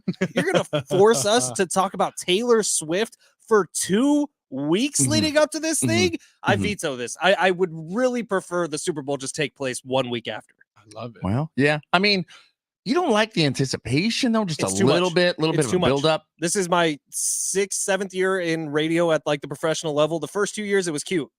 Second 2 years, I was like, oh, this is a lot of time to fill. No, I'm over it. Well, I'll tell you what I don't like about it is I feel like the teams in 2 weeks are different than the teams next week. Yeah. So, giving that time off changes things. Whether it's good or bad, we find out. But I think a lot of times the Niners, for instance, when they had that bye week, they looked a little rusty playing the Packers. Same with the Ravens in the first half against the Texans. Yeah. The Ravens really weren't doing anything. Right. So now you have 2 teams that could possibly have some rust to get knocked off here. I mean, maybe it won't. I mean, these are 2 solid teams, but As a player, how weird was the 2 weeks? It was very strange. And I remember leaving for the Super Bowl site and staying in a hotel for an entire week. it's reminiscent of going to a bowl game in college. That's the best comparison I could come up with, because I went to 4 bowl games when I was at Penn State. I started in 3 of them, and when you're at the bowl site, you're practicing in a different environment. You're usually at somebody else's campus. It's strange. It's Will the all Niners Chiefs will strange. get in next Tuesday to Vegas? Is that right? Yeah, it's probably right. Yeah, usually your Monday or Tuesday is your travel day. Are you not going to be here next Tuesday? Is that what you're saying? Is that why you're asking that question? I'm putting myself out there. Anyone wants to drag around 228 pounds of man It's a lot lighter to now. Vegas? That's a good point. Used to be 278. So come on. Thanks to SE Fat Loss. My goodness, What? you are looking svelte. I've been meaning to tell you that. Yeah. Appreciate it. My morning monologue is look, I've discovered something that I had no idea existed prior to this weekend. Okay. It's something to do with people. And now I think that if you are one of these people who partakes in this particular thing, you might be a psychopath. Hell yeah, he's talking about furries. What? Nope. Actually, a furry may be more normal in my eyes than this. So we had some family over and they were putting their socks and shoes on. And as I was watching them, they went sock, shoe, not sock, shoe. And then as I discussed more of this, I was told I was slow down, TD. Slow down. Okay, hang on. Hang on. So I'm saying. So you're saying that there are people on planet Earth Yes. who don't put on both their socks and then put on both their shoes? You're saying you've met people who put on one sock, put on the shoe, and then move over to the other foot? That's exactly what I'm saying. Get the hell. They were in your home? Wait, why is that weird? Not anymore. Wait, do you Wait, you know sock, shoe? Is that not what you guys do? Wait, are you for real? Oh, right no, now? you're messing with us. I'm not. No, You go way. sock, shoe, not sock, shoe. Okay, My dog generally plays with the other sock while I'm putting the first shoe on. Then I get the sock away from him, put the second sock on, put the shoe Holy on. Santa Claus. Wait, what? You are legitimately the first person I've ever met who does that then. Okay. Obviously not. No, the first person I've ever met. It was 30 hours ago. I met the first person I've ever seen do that. You guys have been sitting across the screen from one for 2 years now. No way.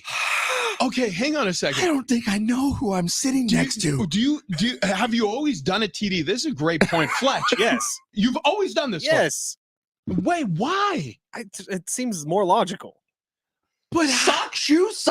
Hang on. Okay, this is I'm going to open the debate. 70470. Start your text with team. Are you sock, shoe, or are you sock, shoe when you put on your footwear? Okay, This doesn't seem like that big of a deal. You guys are making this a bigger deal than it really is. Okay. It's personal preference. It's like Say I put on a sock, right? Okay, I put on a sock. And then all of a sudden, I don't know, there's an explosion and I got to run and take off, right? Okay. I'm balanced because a sock, it's like 2 millimeters thick. Correct. So I'm solid. Okay. So I put on both socks. I'm solid. Putting on a shoe, I mean, it's pretty easy. So you go shoe boom, and then you can, even if there's an explosion, I may have time to put on the other shoe before I run. If you go sock, shoe, there's a chance that you're running out of your house wearing one sock, one shoe. how many explosions have you been a part I of? mean, It several. could happen. Many. It could happen. Also, like when I'm putting on my socks, I go sock. That way I get the mindset of okay, both my socks, they're in good shape. This Now doesn't it's feel shoe like time. This doesn't feel like it's that big of a discussion or that big of a deal. This is No, you're insane. missing it. I'm telling you, this is Are you crazy telling to me me. like I'm a serial killer or Wait, something? okay. I mean, How does Kendall do it? if the shoe I don't know. fits. Dude, I've never met anybody who does it this way. This is why I'm so curious. What else do you do?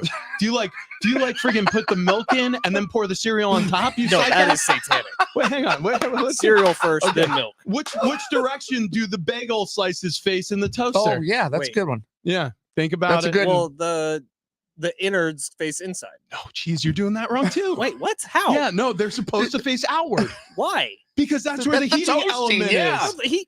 There's heating elements on both sides. Well, maybe I'm wrong. Look, the point is, you're doing things all wrong, dude. I'm really not kidding here. I had no idea anyone ever did this, and my mind was warped. Okay, I'm gonna give you an. Okay, I've been in locker rooms my entire life. Okay. My Okay. entire life, high school, collegiately, 6 years in that. I've never met somebody who goes sock cleat, sock cleat. I Yeah. want you guys to do me a favor tomorrow Yeah. morning when you're getting ready for work. You get out of the shower, you go kiss your kids on the forehead, whatever Thank it you. is you parents do on your way out. And then you just, right before you leave the house, sit down, go sock, shoe, sock, shoe. Tell me if it changes your life dramatically. From the 913 on the text line, sock, sock, shoe, shoe. Only way to do it. Order matters. Both socks first. Only way. 913. Ben, do you put your pants on before your underwear sometimes? You're using, this is Apple Store. 615. The chances of my shoes being even in the same room that I'm putting my socks on is slim to none. Okay, I'm gonna tape a live TikTok Okay, right now. all right. And I'm gonna have Ben in the background. Okay. So Ben, just smile for the camera. Here we go. Mm-hmm. All right, so we're doing a live radio show right now. The psycho behind the glass who's waving right there, he goes sock shoe, sock shoe, sock shoe, sock shoe instead of sock, sock, shoe, shoe. Nobody goes sock shoe, sock shoe. Okay, Done. we're gonna post that. Yeah. Okay. And in the comments, it is going to be loaded with people who are like, get away from him far and fast. Right. He's going to murder your family. Correct. 1,000,000%. Speaking of families, Man. if you're looking for a new dentist, I really didn't think it was that weird.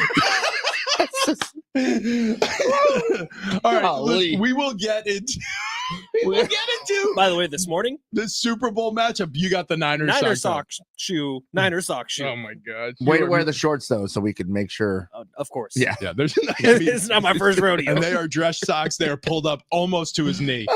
All right. Yeah, listen, Ocean View Dental is a game changer for me and my family. Dr. Jordan Colby is my dentist. And frankly, that actually underserves his role that he's played in my life. I'm being honest here. Not a lot of people have the relationship that they should have with their doctors, with the people who take care of your health. And you often forget how important teeth health is, mouth health is, when you're thinking about your overall body, your overall health. And going to Dr. Jordan Colby has really changed that. Him and his staff, they keep in touch. They do an awesome job over at Ocean View Dental. They've got one location in Oceanside, one location in Fallbrook. And I needed major dental work done. And I had no idea what direction to turn. I got referred to Dr. Jordan Colby. It was the best decision that I've made in a very long time because I needed a tooth extraction. I needed 3 implants put in. It was a massive amount of work and it felt like it was going to take forever. In fact, the first dentist I went to said it was going to take 1.5 years. Well, after going to Ocean View Dental, it took 3 months. It was all done in his office. I didn't get referred out to a single other place. All the imaging was done at Ocean View Dental. All of the work, the oral surgery was done at Ocean View Dental. And it doesn't just matter if you have something major happening. If you got your next tooth cleaning coming up, if you got, your next dental hygienist appointment, or if you just have a cavity that needs to be dealt with, whatever it is, if you don't like your dentist or you think it might be time for a change, go to oceanviewdental.net. You're going to be in the care of a tremendous practitioner, a doctor who cares, a family environment at both his offices. Again, that's oceanviewdental.net, oceanviewdental.net.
This update is presented by Jackson Hewitt. It matters who does your taxes. We will begin in the NFL. Conference championships went down yesterday. Chiefs beat the Ravens 17-10. Travis Kelce passing Jerry Rice for the most postseason receptions in NFL history. Chiefs going to represent the AFC in the big game. In the NFC, the 49ers will. They complete the biggest second-half comeback in conference championship history. They took down the Lions 34-31.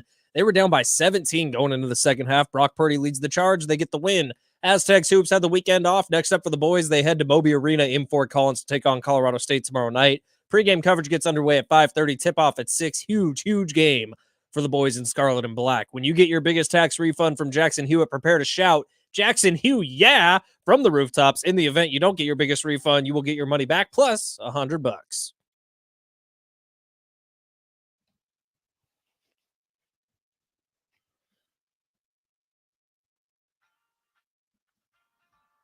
Woo! Woo! It's Doobie Brothers, man. Doobie Brothers. I love the Doobie Brothers. Oh, come on. I love Michael McDonald, just in general. Is that the lead singer of the The Doobie? singer for the Doobie He's Brothers. awesome. We got some Doobie Brothers tickets we're going to be giving away here. Big Rich, CD, and Fletch, San Diego Sports 760. They're going to be playing June 25th, North Island Credit Union Amphitheater. Just keep listening for your chance to win. Also, this Wednesday from 8 a.m. to 5 p.m., we're going to be doing a little bit of a, I guess, a drive. I was going to say food drive, but it's not a food drive. It's a need drive here. The residents of San Diego have been severely impacted from last week's storms. They could use some basics as they try to piece together their lives. Literally thousands of people who have had to go to shelters because they don't have a place to stay at the moment, but they could use some new and gently used clothing, toiletries, a whole lot more. We're going to help collect it here. 9660 Granite Ridge Drive, the 15 and Arrow, right off the 15 and Arrow.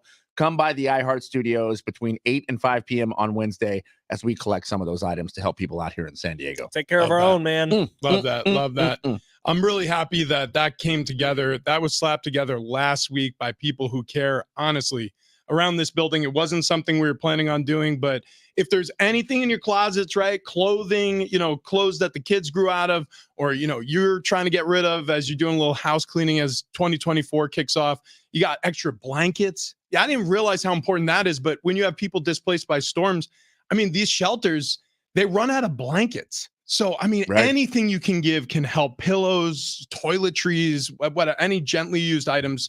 So awesome effort. Yep. Around the building here and obviously from the community. And coming up in less than 2 weeks, February 9th, mark your calendars. We are going to be out and about for the first time as a show. Man, oh man, it feels like it's been way too delayed here. Yeah. But we're going to be out at Keg and Bottle.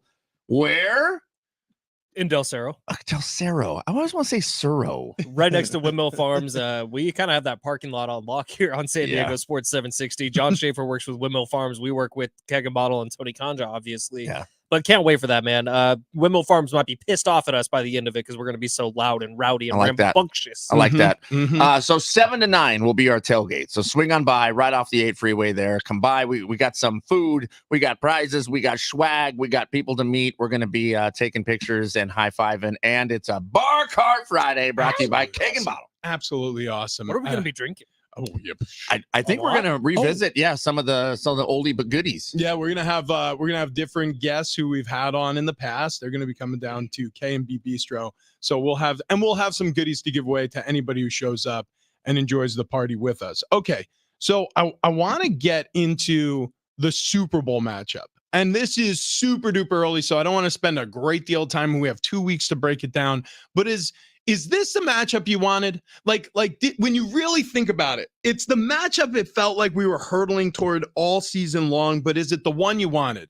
Like for Fletch, obviously Niners, he's a Niner fan, but for UTD, is it Niners, Chiefs, or was there some combination left over from Super Wild Card that you wish? Or is it the matchup I wanted? No, I mean, at the start of this thing, I really wanted Browns and Lions just because I like the story behind it. I mean, it wasn't going to happen, but that's what I was pulling for. I thought, some way, somehow, maybe the stars would align and let a couple teams be there that I hadn't seen before because I didn't have any stake in this thing. I didn't have any skin in the game as far as what teams I wanted to see. As a Bronco fan, I'm not usually pulling for the Chiefs, but when you start to see teams get it together and you start to see things work, it's hard not to go, yeah, I mean, they deserve to be there. I feel like the Chiefs were my preseason pick to go to the Super Bowl, but it's not necessarily the team once the playoffs got started that I wanted to see in the Super Bowl. I kind of felt like they would figure it out at some point this season. I never wavered from it. So on the AFC side, I felt like it's been my pick, but I wish it was the Browns. I wish, because the Flacco storyline was so fun. I wish it was the Texans. It feels like it would have been awesome. I wish it was someone else, but I will say this, based on how both these teams are playing right now, I think it's going to be a great Super Bowl. Here's what I have to say about this. The Niners are there, so I'm happy. Yeah. But preseason, something very special happened where our friends from our sister station, KGB FM, Sarah, Boyer, Clint, they decided we would do this preseason picks thing where everybody picked one Super Bowl team. I picked the 49ers, obviously. Rich picked the Chiefs. And so now it's you and me, baby.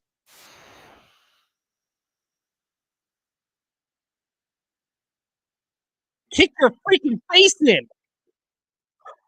There is absolutely no chance, Fletch.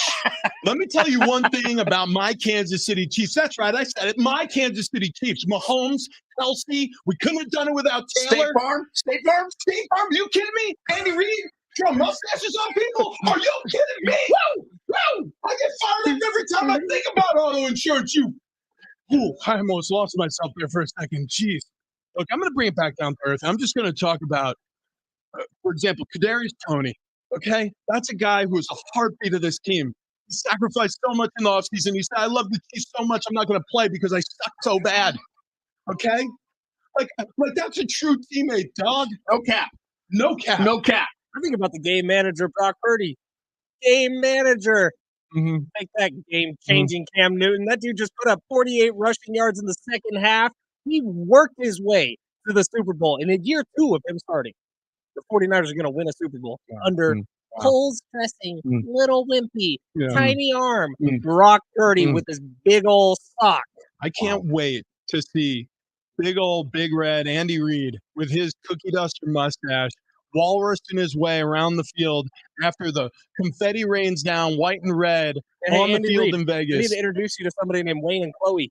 You need it, pal. You know what? You need it. Honestly, I want him to get bigger. I want them to have to roll him to the Super Bowl podium. Like, I love Andy Reid, and I want more of him to love. So, I'd like, SC Palace has done great things for this show. We lost over 120 pounds cumulatively. But Andy Reid, I want even more Andy Reid. I want that guy. We lost an Andy Reid. We lost almost a third of an Andy Reid. He's pushing 3 bills. That's a big old boy now. Speaking of 3 bills, whoever wins this thing in this bet is going to get 5 bills. Oh, yeah. $500 I didn't bills. realize there was this much money until this morning. Yeah. It sucks. That's going to be a tough check to write. Unfortunately. You know what, Richie? Why don't we just do that? Whoever wins splits the wins. Yeah, we could do it. Yeah. Maybe we could. Whoa. Like Raiders and Chargers trying to get a postseason berth. We could just tie. We could tie and both go. We'll talk about it later. All right. Check this out. You got me all riled up. What? I mean, at one point, that song gets you every time. It does. It really does. It tickles my fancy. I was jumping to my feet. And speaking of my feet, over at the Good Feet store, they have these art supports. Have you guys ever seen them? What? Let me explain what they look like. What? Yeah. If you're unfamiliar, you take these art supports, you slip them right into your shoes. Yeah. Wait, you mean like these arch supports that I'm wearing right now that I'm maintaining with? Yeah. I'm maintaining. So he's maintaining. I'm strengthening. Fletch, where you at? Oh, I'm strengthening all day. Okay. It's easier if you go sock, shoe when you're talking about You the good sick season. puppy. There's no one that goes sock, shoe. Everybody knows it's sock, shoe. And in those shoes, you should have arch supports. Yeah, you get 3 of them from the Good Feet store. They got the strengtheners, the maintainers, the relaxers. They're awesome, right? So whatever footwear you're wearing, you can slip them in there, and it helps you with whatever lower body joint pain you're having or postural issues. Like, if you find yourself kind of slumped over when you walk, it may be the way you're standing, the way your body bounces on your feet. I had no idea, but apparently in your foot, you have 4 arches. I didn't even think I had an arch. And once they started supporting them, I'm like, oh, there you are. And as a result, the lower back pain has faded away. The knee pain I was dealing with is gone. I thought I was going to have to go in and get surgery on my hip. I canceled the MRI I scheduled. It's just been incredible. So if you're like me and you struggle with lower body joint pain, the Good Feet store is a solution for you. Get out to one of their 200 plus locations around the US and overseas and book your first appointment at goodfeet.com. Coming up next, we got to get into the strict rules coming down on both these NFL teams because of where the Super Bowl is being played. That's next.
Coming up next, the NFL is coming down really hard on the players for an interesting reason. We'll explain why next.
Fletcher, are you pausing fantastic Niner plays here? No, I'm doing some film breakdown right now. Okay, all right.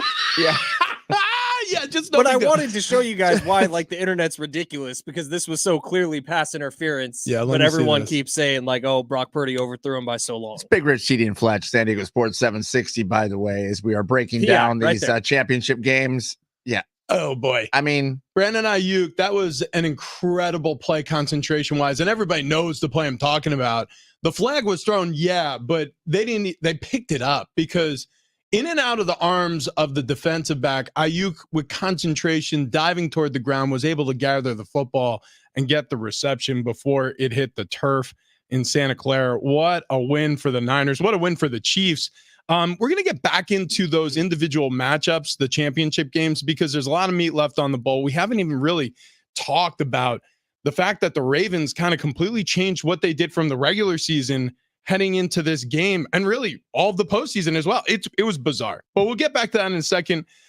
And before we talk about this NFL storyline where the league is really cracking down, the residents of San Diego areas severely impacted from last week's storm can really use some basics, okay? They're piecing back together their lives. We have a drive going on here Wednesday, 8 to 5. You can drop off donations at iHeart Studios. That's 9660 Granite Ridge Drive. We're collecting any gently used clothing, toiletries, and more.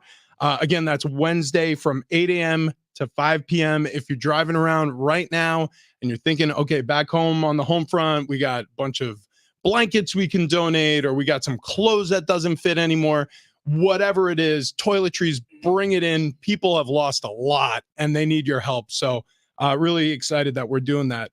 So the Super Bowl's in Vegas. The NFL doesn't even want players pulling slot machine handles. wow. Did you see Arash Markazi's tweet yesterday? No, I missed it. He was talking about the fact that NFL players, the NFL teams, are going to be staying at minimum 25 miles from the strip. Like Wow. one of them's in the Hilton at Lake Las Vegas, which is about 25 miles away from the strip. Interesting. And the other team is on the polar opposite side of town, 25 miles away from the strip. I think is it Boulder City? Is that what they're looking at? I don't think can't there's remember. gambling in that town.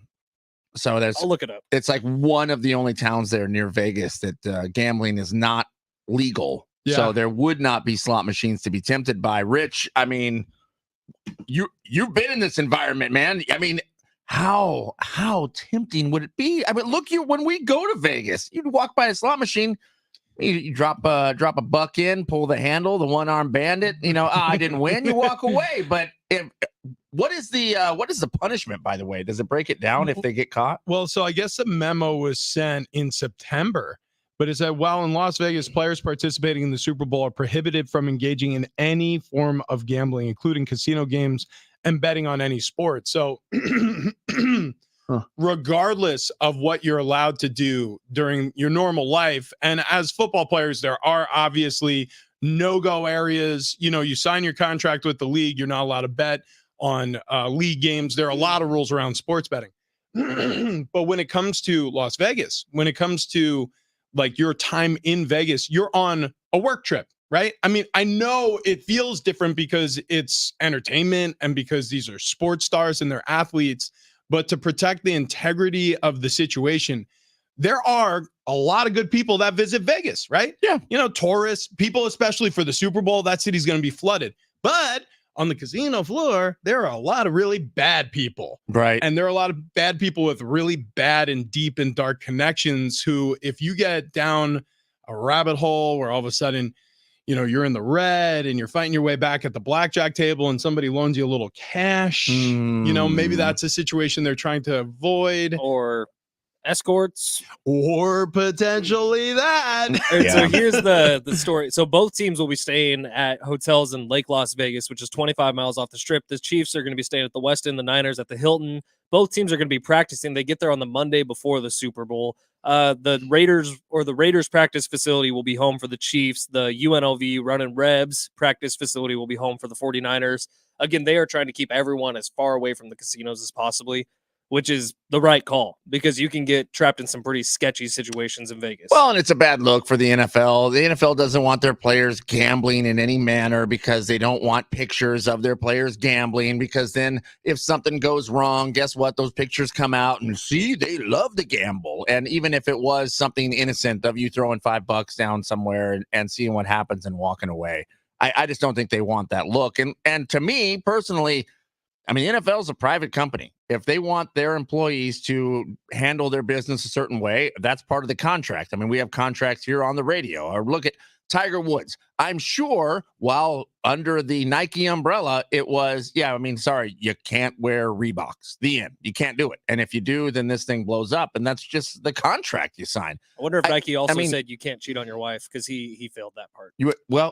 Turns out, don't think it was in the contract. Because I think he still got paid a lot of money after that insanity. Yeah, it's weird where we're at in this timeline, like this reality we're living in now, because I mean, sports betting used to be so taboo. It used to be something that only like real degenerates did, right? Because you had to find some seedy back alley guy if you were going to throw some money down on something. It was always like, my cousin has a guy who he doesn't follow the Vegas point spread. Some of the lines are a little wonky, but if you want in, I think I could get the Chiefs like plus 2.5 in the big game.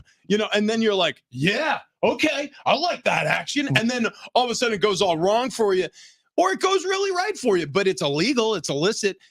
Whereas now, I mean, in most states, you can pull out your phone, and as simple as like going to, I don't know, maybe like your weight loss app, you can click on a gambling app and you can place a wager completely on the up and up on Christian McCaffrey going his rushing total. Like, it's just, we're living in a different time. So I get it. I mean, we're probably going to see these rules change and things get looser around the NFL in some ways. But I also think in order to like keep the integrity of the game, I think it's probably best if you leave as many of these guys out of casinos leading up to the Super Bowl as possible. No, I think that's 100% correct. And you're right. I mean, it was that way, and now it's widely accepted, just as there was a time period. Alcohol was the same way. If you wanted to get some hooch, you had to go find your guy in a back alley to get it. And then now it's just fine. Because guess what? We're adults. I mean, we can figure it out. I understand people have problems, but let them choose. This does not apply to everybody who's going to be flying in for the Super Bowl, which we know from our years on Radio Row, there's going to be hundreds of players in the NFL going to Las Vegas next week who are probably going to be all over social media and gambling and casinos and the whole. Yeah, because there will be stories. Somebody will mess up and do something wrong or not pay someone they were supposed to at certain establishments where over people under dance. 1.5 players get arrested next week. Wait, did you say 1.5? 1.5. That's the over under line. Oh, I'm taking the over all day.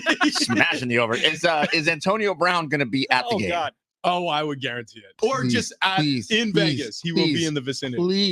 Please live stream. Please. Oh my gosh. His Twitter account yesterday was the most entertaining part of those. You remember games. That one video he shot when he was in the pool in Dubai? Like, maybe we remember.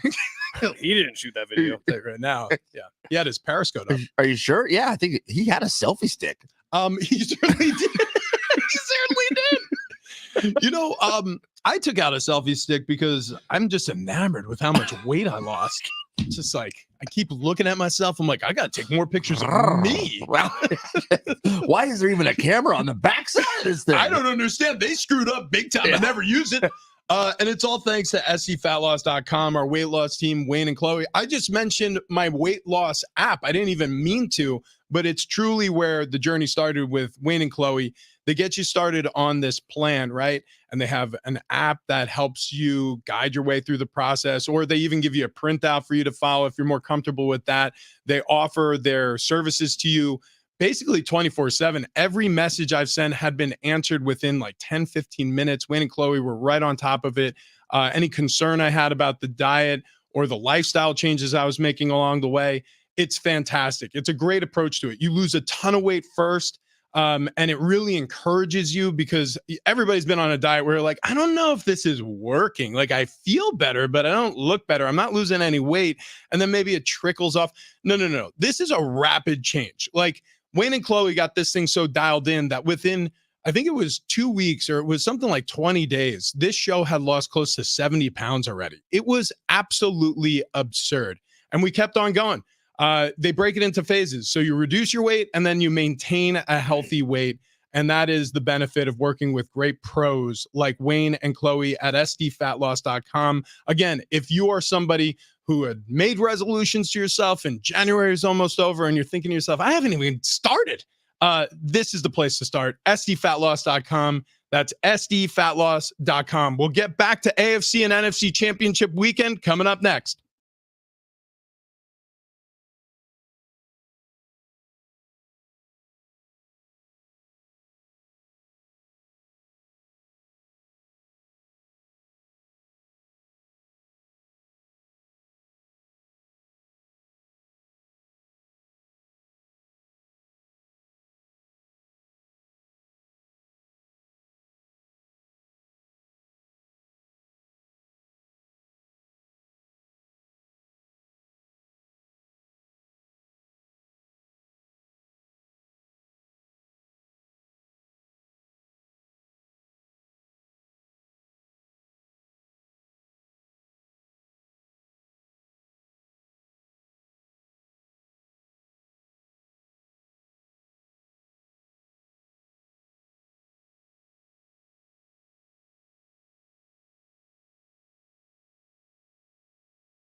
Hour number 3, Big Rich, TD, and Fletch. This update presented by Jackson Hewitt. It matters who does your taxes. Starting off in the NFL here, conference championships went down yesterday. Chiefs beat the Ravens 17-10. They will represent the AFC in the big game. The 49ers will represent the NFC. The biggest second half comeback in conference championship history. They beat the Lions 34-31. Aztecs Hoops had the weekend off. Next up for the boys, they are heading to Moby Arena in Fort Collins. Huge game against Colorado State tomorrow night. Pre-game coverage gets underway at 5:30, tip-off at 6 o'clock. When you get your biggest tax refund from Jackson Hewitt, prepare to shout, Jackson Hew, yeah, from the rooftops. In the event you don't get your biggest refund, you will get your money back, plus $100. Jackson Hew, yeah! Who yeah?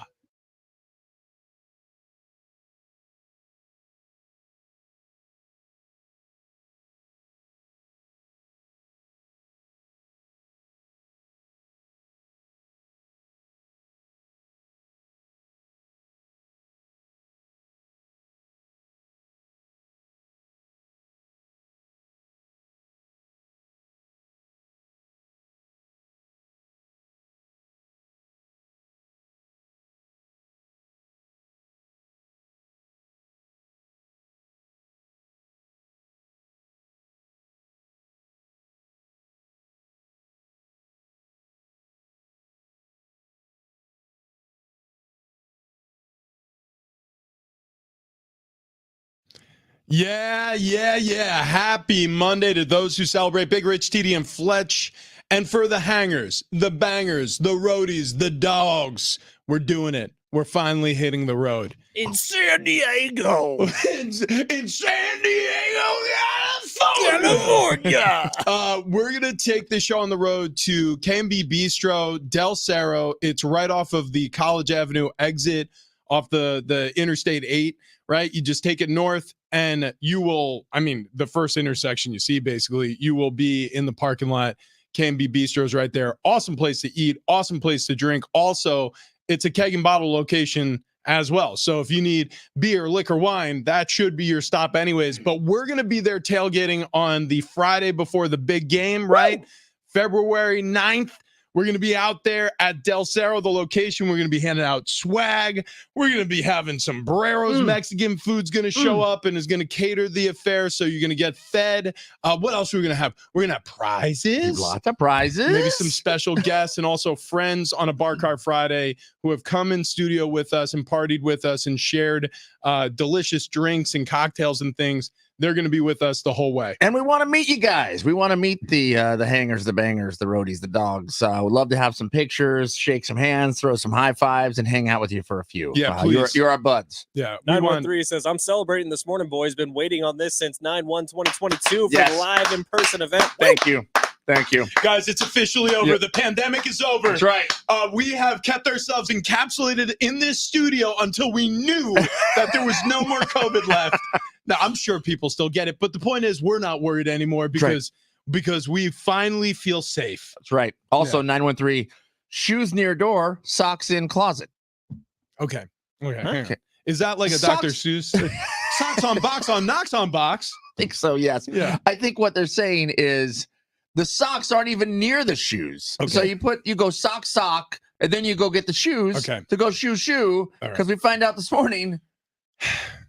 Okay. So this started with TD, and we'll get back to the championship weekend games.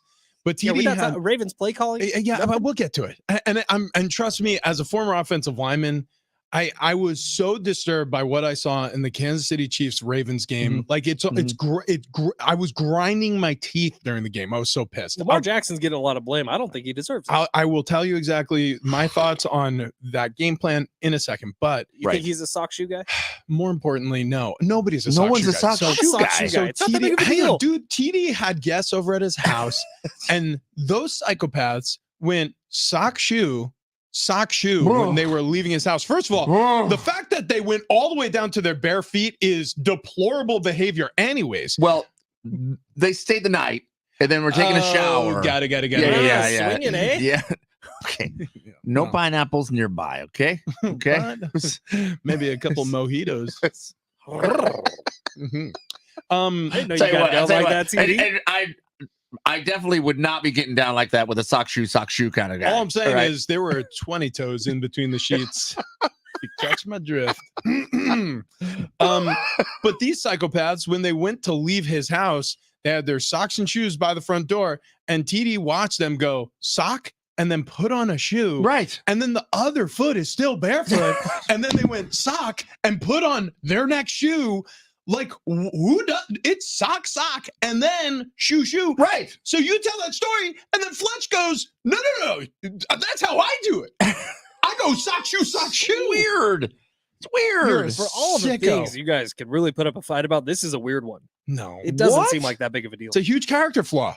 It's a The 619 huge character says sock, shoe. Another 619. I'm sock. Shoe is indicative of a psychological issue.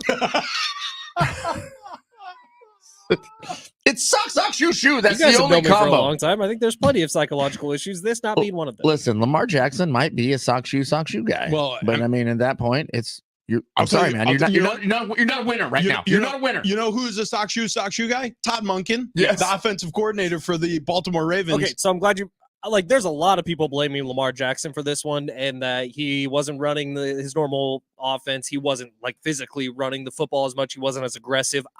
The one play that is Lamar Jackson's fault was him throwing into triple coverage. Deshaun Watson is a sock, shoe. Oh, Yeah. You're damn it. And then maybe like one of those little towels. Yeah. Anyways, So that was a mistake. Lamar Jackson throwing into triple coverage in the end zone, that led to an interception. That was basically the end of the game. Chiefs would win after that. But for the most part in that game, I thought Lamar Jackson was fine. I think play calling was abysmal from the offensive coordinator, Monken. Yep. okay, so dude, they rushed. This is the top rushing team in the NFL this season.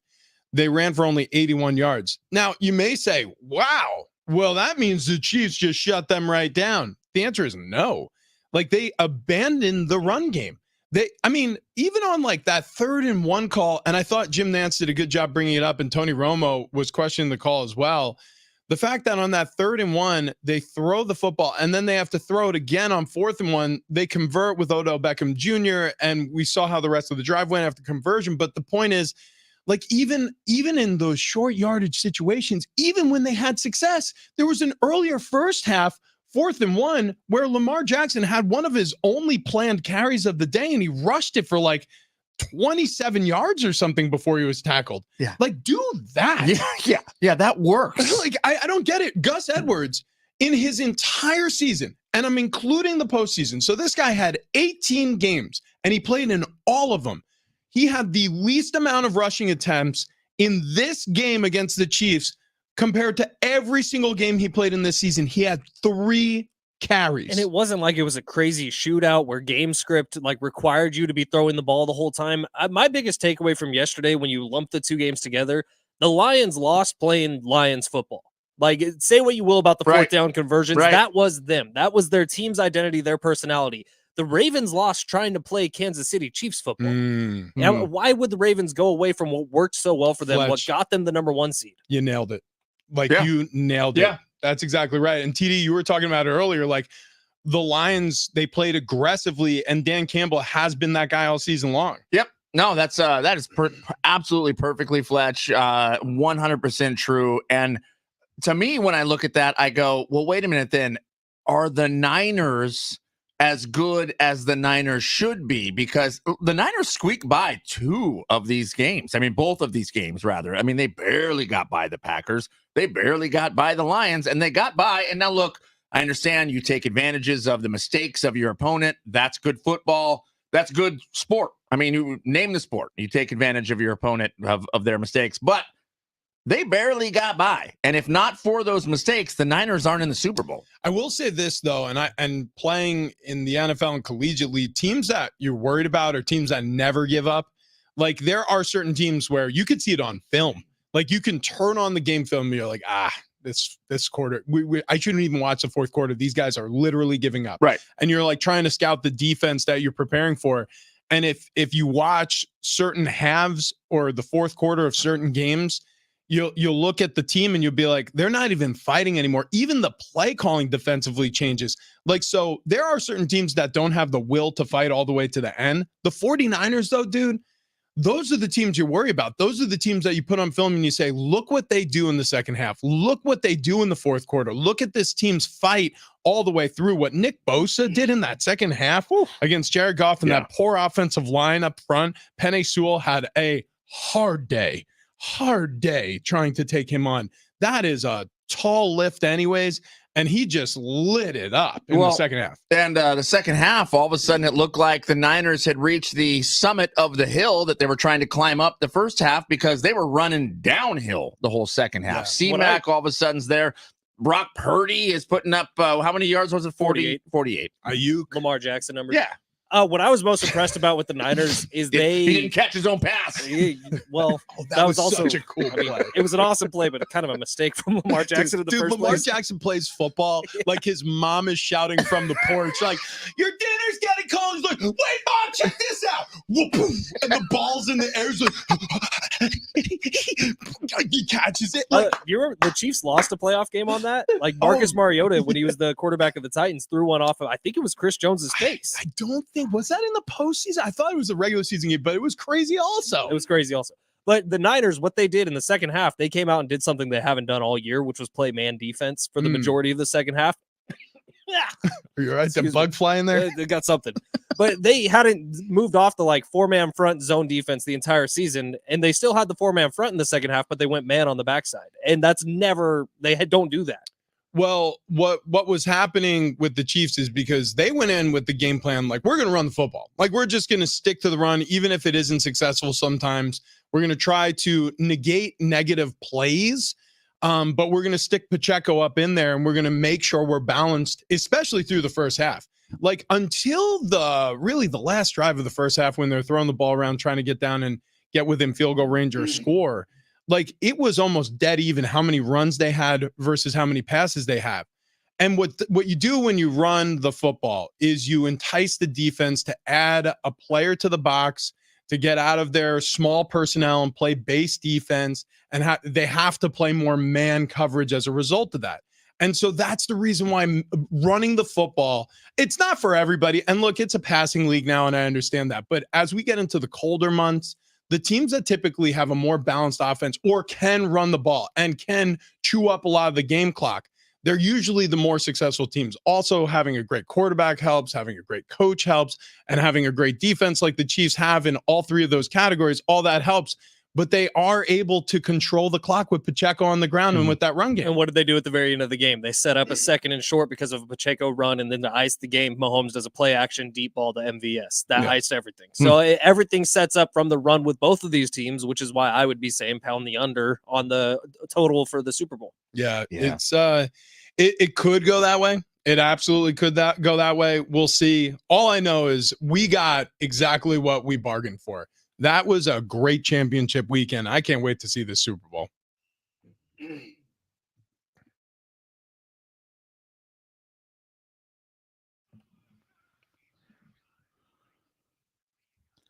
Well, what I got is more of what we've been talking about. It was NFL Championship Sunday, and now we know who's headed to Super Bowl 58 for the AFC. It's the Chiefs Super Bowl era. They took down the Ravens 17-10, and even though the Ravens held the Chiefs scoreless in the second half, the Ravens were nearly scoreless themselves. They could only put up 3. And Travis Kelce, not only is he arguably one of the most famous men in football, not only is he dating Taylor Swift, not only is he headed back to the Super Bowl for a possible 3rd ring, but in last night's performance, he broke Jerry Rice's postseason reception record and was very, very humble about it. Well, it seems a little harsh in the NFC, even though Brock Purdy looked tired and average and anemic, at least in the first half. Low energy. I call him low energy Brock. Everybody knows it. That's right. I call him Brock sitting by the dock of the bay, watching the time roll away. But he got hot in the second half. In fact, it was a massive second half as he and the Niners stage a comeback to a 34-31 victory. Super Bowl 58 will be the Kansas City Chiefs versus the San Francisco 49ers, and it will be a Super Bowl 54 rematch, the 9th rematch in Super Bowl history. In the NBA, the Bulls, you're the meaning in my life. You're the inspiration. The Trailblazers, Blazers 104-96. Like, what? don't even understand that. Is Chicago? God. The Oh my Hawks. gosh. The Hawks Toronto'd the line with the Raptors. 126-125. Wait, who won the game? Hawks. Okay. The Pacers were walking in Memphis. 116-110. The Detroit Pistons, the Thunder's Cheerios, 120-104. Solid. Orlando Bloom, the Suns, 113-98. And that's your NBA scoreboard. Wait, hang on a second. I want you both to do this right now on your work computers. Type in Orlando Bloom paddleboard. Please do it. If I'm remembering this correctly. Wait, with the Great White? No, it wasn't with a Great White. Wait, hold on. Yeah. I think you might have to search. Okay, hold on. Oh, he's naked. Yeah. By the way, what website did I just go to? Why is Wait, is that Katy Perry on the front? I'm pretty sure it was when they were dating. They went on a vacation, and he went stand up paddleboarding with his hog out. She's not impressed, by the way, which I'm shocked. She's just sitting on the front of the board, crisscross applesauce, facing forward, like she's a hostage, and he's behind her with a paddle with his dong out. On was a New York Times link. And then he put the New York Times logo in front of his wiener. Oh no, not on omg.blog. Yeah, you get the whole deal. Yeah. I don't need to see that. No. Come on, no, it's fine. Wait, dude, this Fine. is what There's not a hair on this guy. we do this all the time. Porn with friends. It's not Wednesday. No, it was a big segment for us. On Wednesdays. Yeah. Whoa. Look at that. Boy, you can see the whole fruit basket there, huh? Good Lord. Jeez. Oh my gosh. God, I'll never look at Legolas the same. Why did he even bring a paddle? Yeah, well, that's a good point. That's a good point. Because he needs it. Tell you right. Well, you could test the temperature of the water. You don't even have to bend your knees. Jeez. Test the depth. Yeah, Will Turner. they call that sounding. Anyways. Does this have echolocation capabilities? Okay, next. All right. Anyways, so the Orlando Bloom, the Suns. Are you done? Yeah, I am. Yeah. I like the Detroit Piston, your cereal. That's good. Thank you.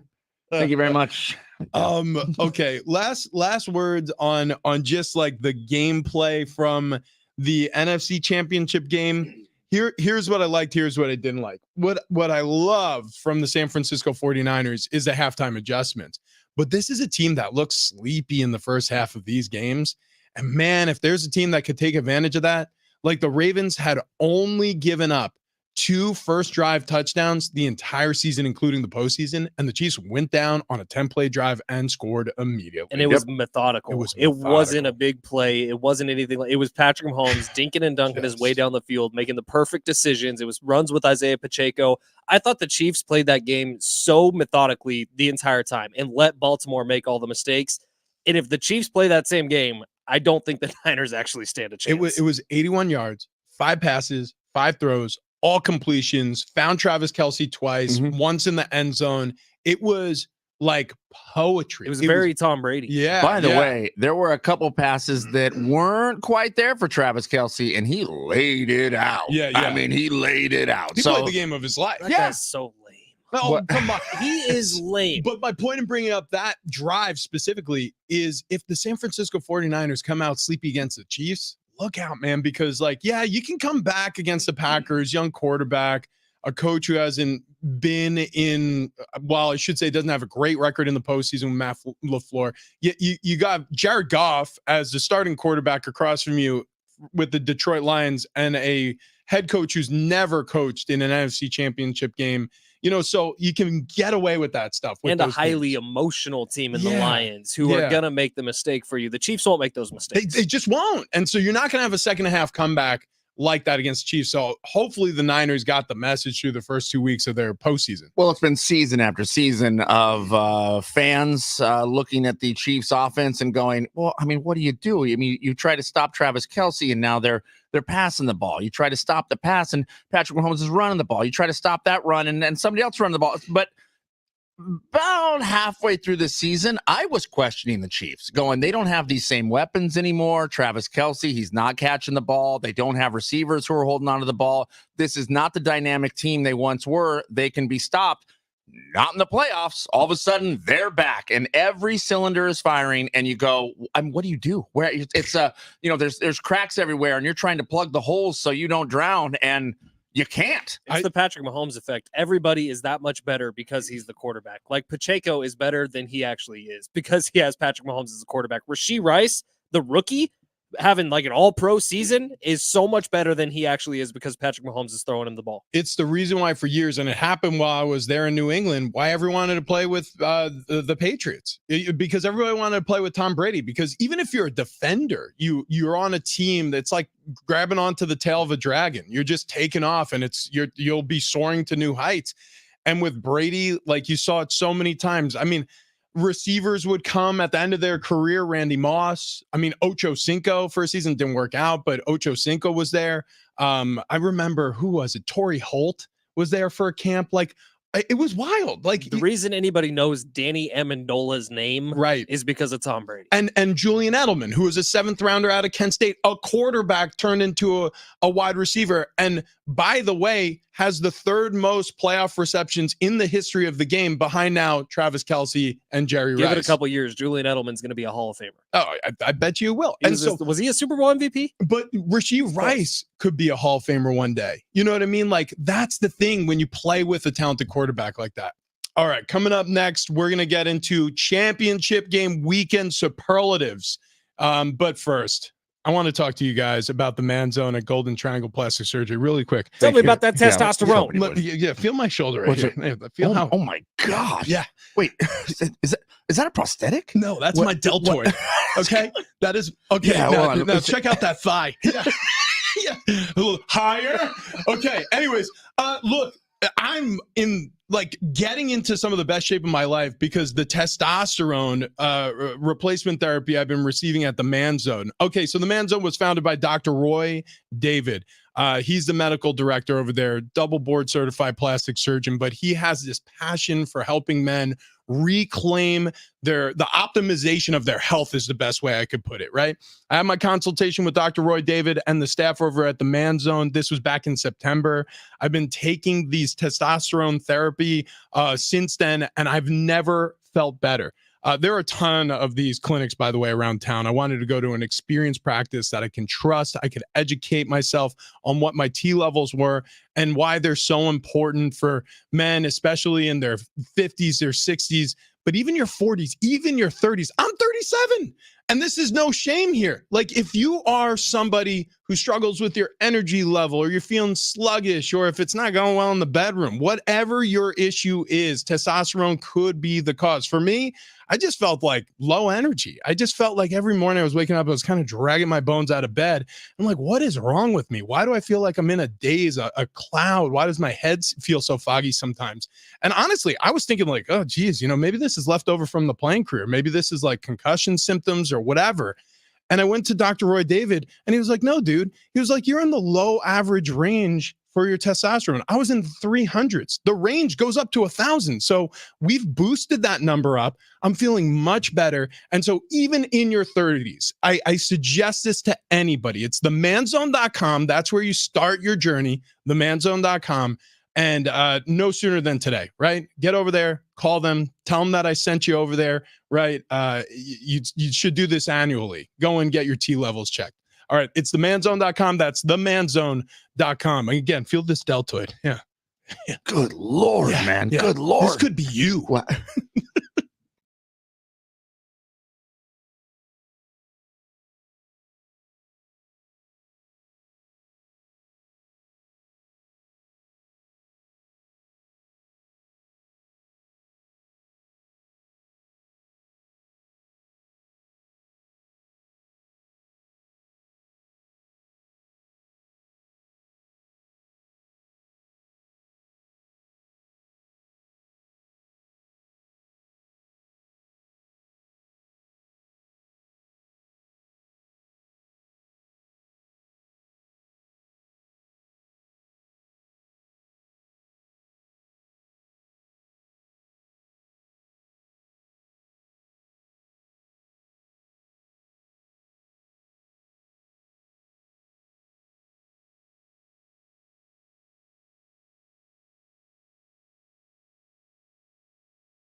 This update presented by Jackson Hewitt. It matters who does your taxes. We'll begin in the NFL. Conference championships went down yesterday. Chiefs beat the Ravens 17-10. Travis Kelce passing Jerry Rice for the most postseason receptions in NFL history. So the Chiefs are going to represent the AFC in the big game over in the NFC. 49ers complete the biggest second half comeback in conference championship history. They were down 17 at the half. They come back to beat the Lions 34-31. They will represent the NFC in the big game. Aztecs hoops, they had the weekend off.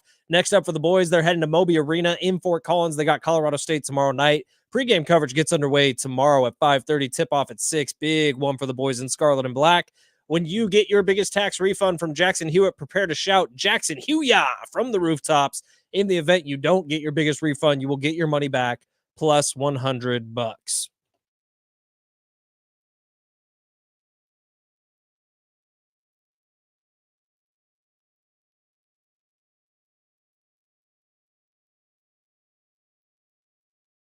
Big Rich, TD, and Fletch on a Monday morning after the conference championships are in the book. Chiefs will represent the AFC. 49ers will represent the NFC in the big game coming up in 2 weeks. But while you're here, the residents of San Diego area is severely impacted here from last week's storm. They can use some basics as they piece together their lives. Wednesday from 8 to 5. You can drop off donations at the iHeart Studios. 9660 Granite Ridge Drive is where we're at. We're collecting new and gently used clothing, toiletries, and more. That's this Wednesday from 8 a.m. to 5 p.m. We've been talking about the conference championships all day. We've also been talking about the Doobie Brothers all day long. We got a pair of tickets still to give away on the show today. And as Rich and Travis make their way back in the studio, hi, we are boys. late. We are late. Sorry. I was like, I thought we were so late. It's all right. I read the San Diego severely impacted liner. I talked about the Doobie Brothers tickets. But yeah, this Wednesday, get on over here from 8 to 5. Bring any lightly used clothing or toiletries you can bring in. Anything you can part with. The people of San Diego need it. We got to take care of our own. Sorry, Travis. Before that testosterone read for the Man Zone of Golden Triangle plastic surgery. My hands all over this. Yeah. House. Like, do you mind if I just explode? Hey, what are you guys doing? Are you in the bathroom together? Yeah, well, like he had to use the restroom, and I was like, "Do you need a massage?" Moral of the story: Doobie Brothers tickets coming up in the next 20 minutes. Talking about love. Woo! Yeah, you were talking about love, weren't you? Oh man, I will say this honestly: since taking the testosterone, have you guys noticed like? What? Let me. What? You see that? Easy, Arnold Schwarzenegger. What are you doing in here? Pumping iron? I'm still just mad at you. You haven't snuck away a vial of testosterone just to shoot me up one time.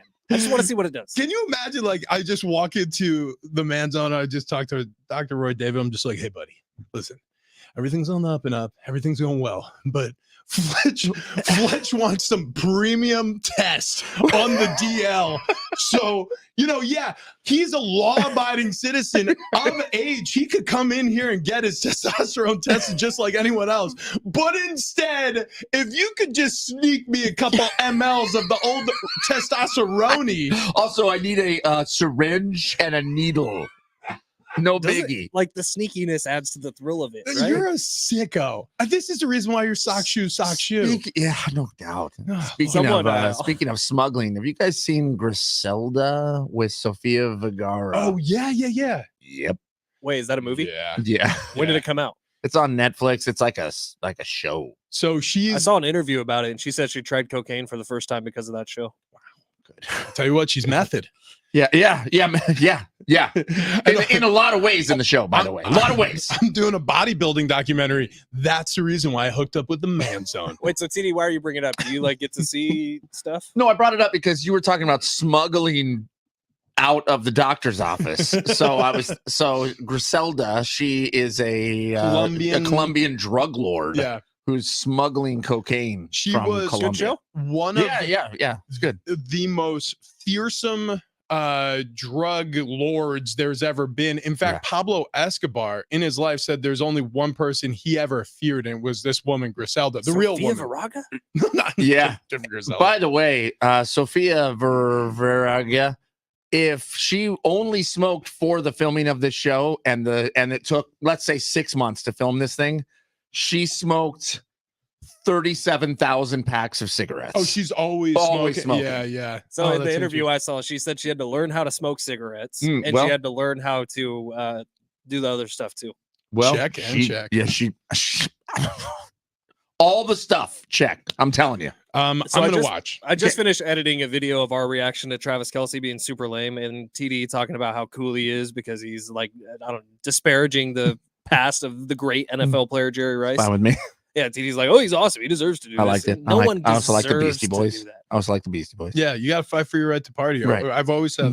that. Mhm. Well, actually, no. I've never Lame. said that. Everything about Travis Kelce yesterday off the field. He was incredible Okay. on the field. That actually works perfectly. So championship weekend superlatives. Lamest. Travis Kelce. Okay, you're gonna give it to really? Travis Kelce. Really? Nothing to do with what he did on the field. On the field, he was a magician yesterday. I thought he made some unbelievable catches. He was super good everywhere around. Off the field, he was so douchey. Okay, Fletch, I get it. I'll give you my lamest of the weekend, and it was Kadarius Toney.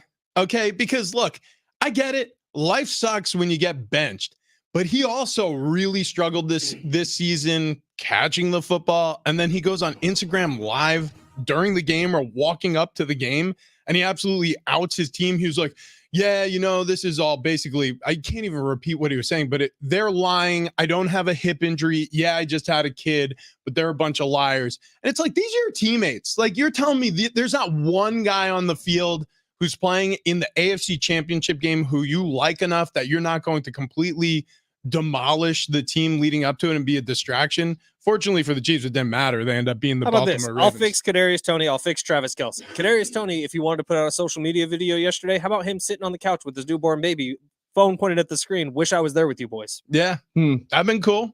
And I've been cool. Way more liked in the locker room. Probably still get a Super Bowl ring if the Chiefs win. Or he should have filmed himself going, "You gotta fight for your right So lame. to party." And on his side, Travis Kelce, the lame-o he is, he could have grabbed the mic and said, what an honor. I mean, passing Jerry Rice, one of the pillars that holds up the NFL. Thank you to my teammates for letting me play in so many postseason games that I have an opportunity to even get there. Like, it's ridiculous.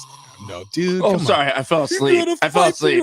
I fell asleep. Party. Yeah. TD, who's the lamest? CJ Gardner Johnson. Yeah, waving by. Oh, at yeah, waving by at halftime. Like, dumb move. Detroit Dumb Lions move. safety at halftime walking off the field in Santa Clara against 49ers, where they were leading by 17, Right. starts waving to the crowd. Yeah, that was dumb. Oh, That- okay. Best That was a dumb moment, move. Richie, you want to kick us off? Okay, best moment. Yeah, I'm going to say the best moment.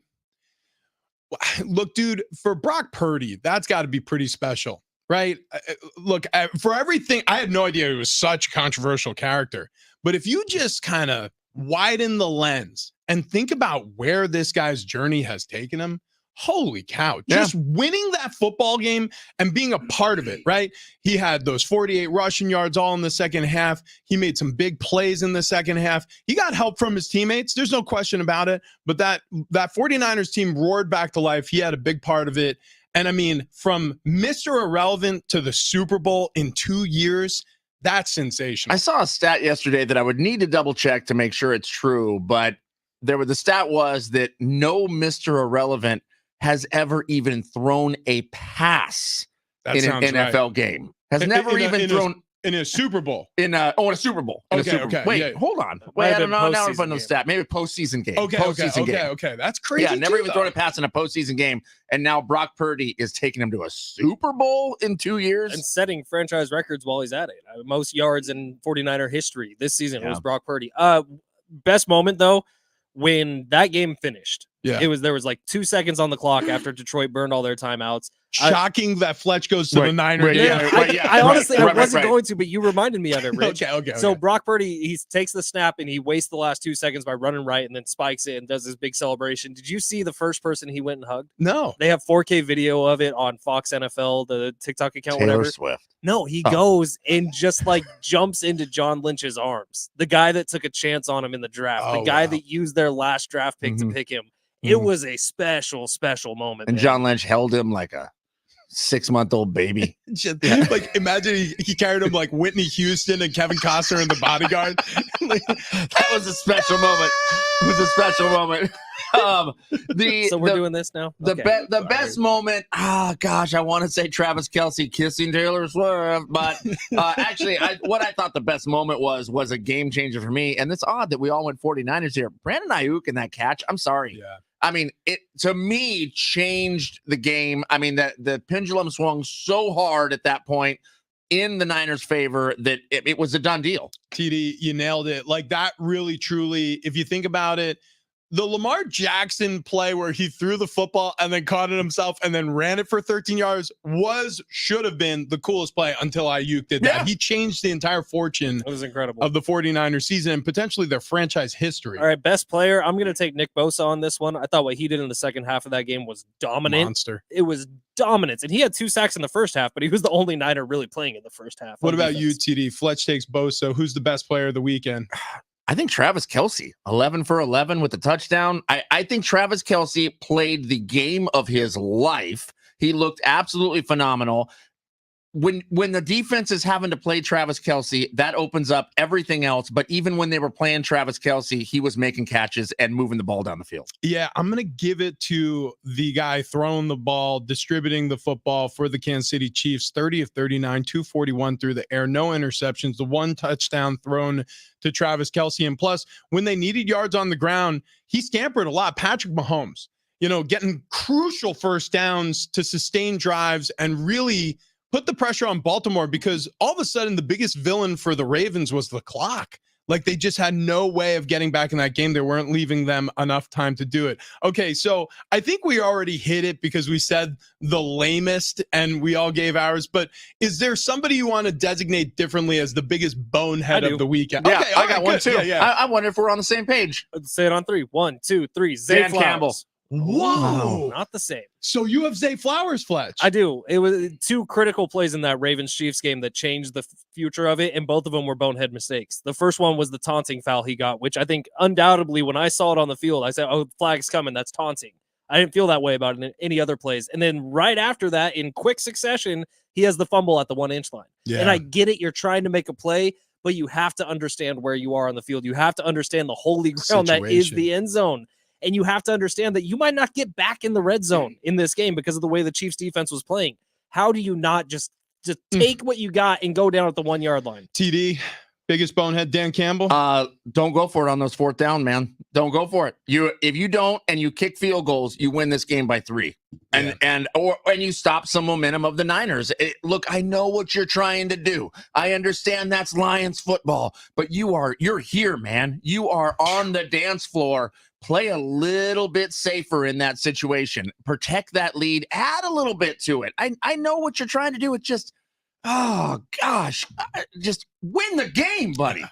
Biggest bonehead for me, Todd Monken, offensive coordinator with the Baltimore Ravens. Solid. Just completely abandoning the run game, everything that the Ravens do so well that they could have done to the Kansas City Chiefs. That defense at times can be had on the ground. It's not like they were the monsters of the Midway or the Purple People Eaters or the Steel Curtain. Like, yeah, the Chiefs had a good year defensively, but that's the top rushing offense in the league, and they barely even tried to run the football. So, and the Chiefs had a good defense through the air. Yeah. They didn't have a good defense on the ground. And they were also missing Willie Gay. Yeah. Oh, who's a weak side linebacker, blah, blah, blah. So there were ways to attack them in the run game. Baltimore Ravens really missed the boat. Tell you who had a good game plan is Wayne and Chloe. Yeah. Wayne and Chloe SD Fat Loss. They looked at us and they went, look, we can draw something up for you guys. You're going to lose a lot of weight. You're going to lose it quick. You're going to lose 20 to 30 pounds in 8 weeks. And we went, I mean, if you got that game plan, we'd like to see it. We'd like to see it play out. We were the Johnnies and Joes. They had the X's and O's. Damn right they did. And we said that several thousand times. We said it on phone calls. They're like, stop calling us. We're like, why? They're like, because it's 11:30 at night. Why are you guys together? And we're just like, we're always together. I don't know if you know this or not. I've lost 12 pounds so far. and then they're like, yeah, we do know that because you put that information in the app that you downloaded. Just breathing into the receiver on the phone like, is this Rich again? Yes, it is. Why are you calling me? Wayne, I have to tell you that calling you on the phone, I've actually already burned a calorie. I just want to thank you for all the weight I've lost. Right.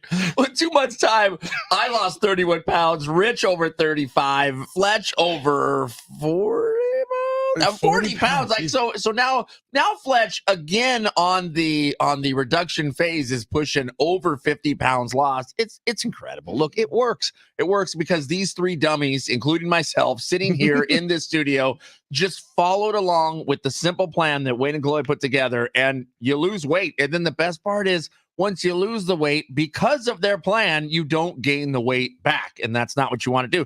I call that yo-yo dieting.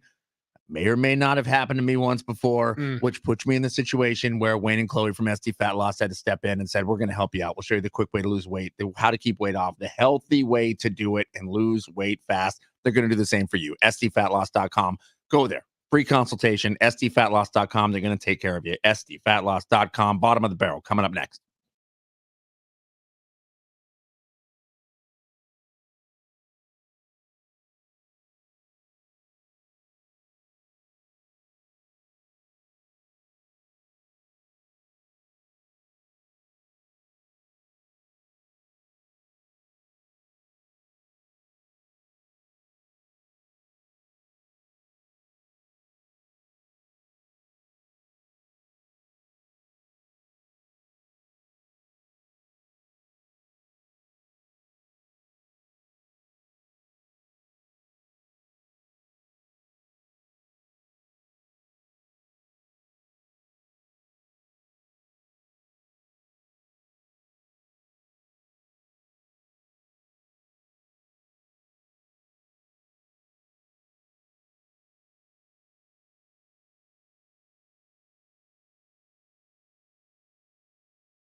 Coming up next, we got bottom of the barrel, and we wrap this show up.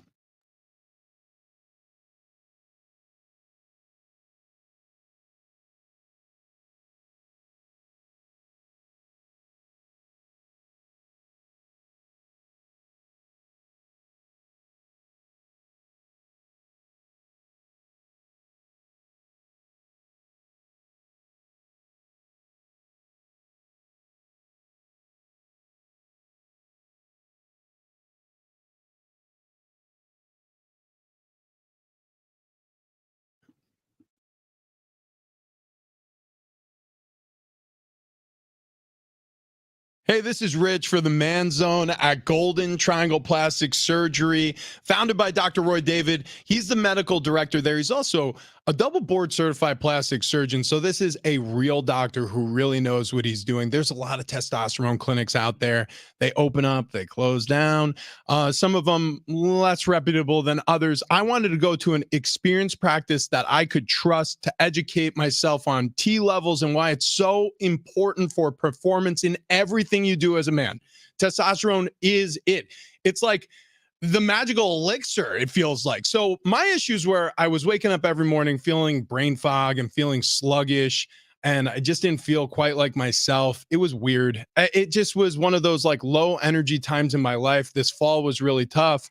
And then early on, or I should say later on in the month of September, I had my first consultation with Dr. Roy David, and he said, I think I could really help you. So I got my testosterone tested, and there's a range. It's between 300 and 1,000. And I was in the 300s. I was like 350 something. I don't remember the exact number, but he's like, oh, we could boost these numbers up and have you feeling great in no time. And I'm 37 years old. So this was a shock to me. I'm like, let's do it. Let's go, doc. So Dr. Roy David gives me my first treatment.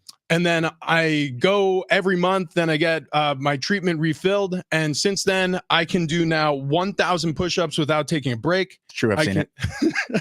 I take my shirt off in the supermarket, and people are just like, "Oh my god, his abs have biceps. Always what is going on?" Shirtless in the supermarket, I believe, is recommended. It's also a song by Journey. It's crazy. I honestly feel like all of a sudden, like I'm back to being like 20-year-old rich. It's the craziest thing I've ever experienced. So if you're in your 30s or your 40s, your 50s, your 60s, I mean, you got to go and get your testosterone checked annually. Dr. Roy David is the pro you need to see over at the Man Zone. Check them out at themanzone.com. That's themanzone.com. Book your free consultation. Just have the chat, get your test tested, and do it every year. Just so you don't get behind the eight ball like I did. That's themanzone.com.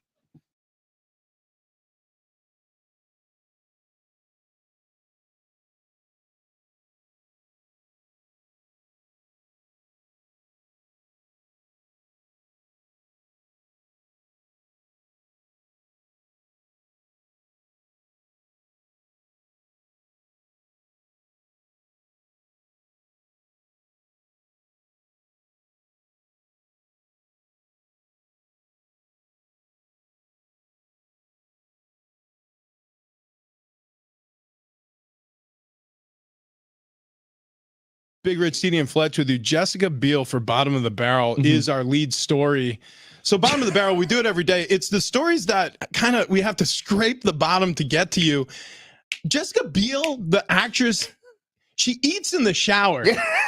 She says She can do whatever she wants. She finds it deeply It's like satisfying. #1 celebrity crush. Dude, Jessica Biel? She was for a while. wait, do you Doesn't she remember work here? I pronounce you Chuck and Chuck and Larry. Larry? Wow. The scene where she's coming out of the rainstorm? Bingo. Oh, because she thinks that Chuck's gay or Yep. Larry, whichever one. Adam Sandler's character. So she starts like stripping down. I'm just like, oh my god.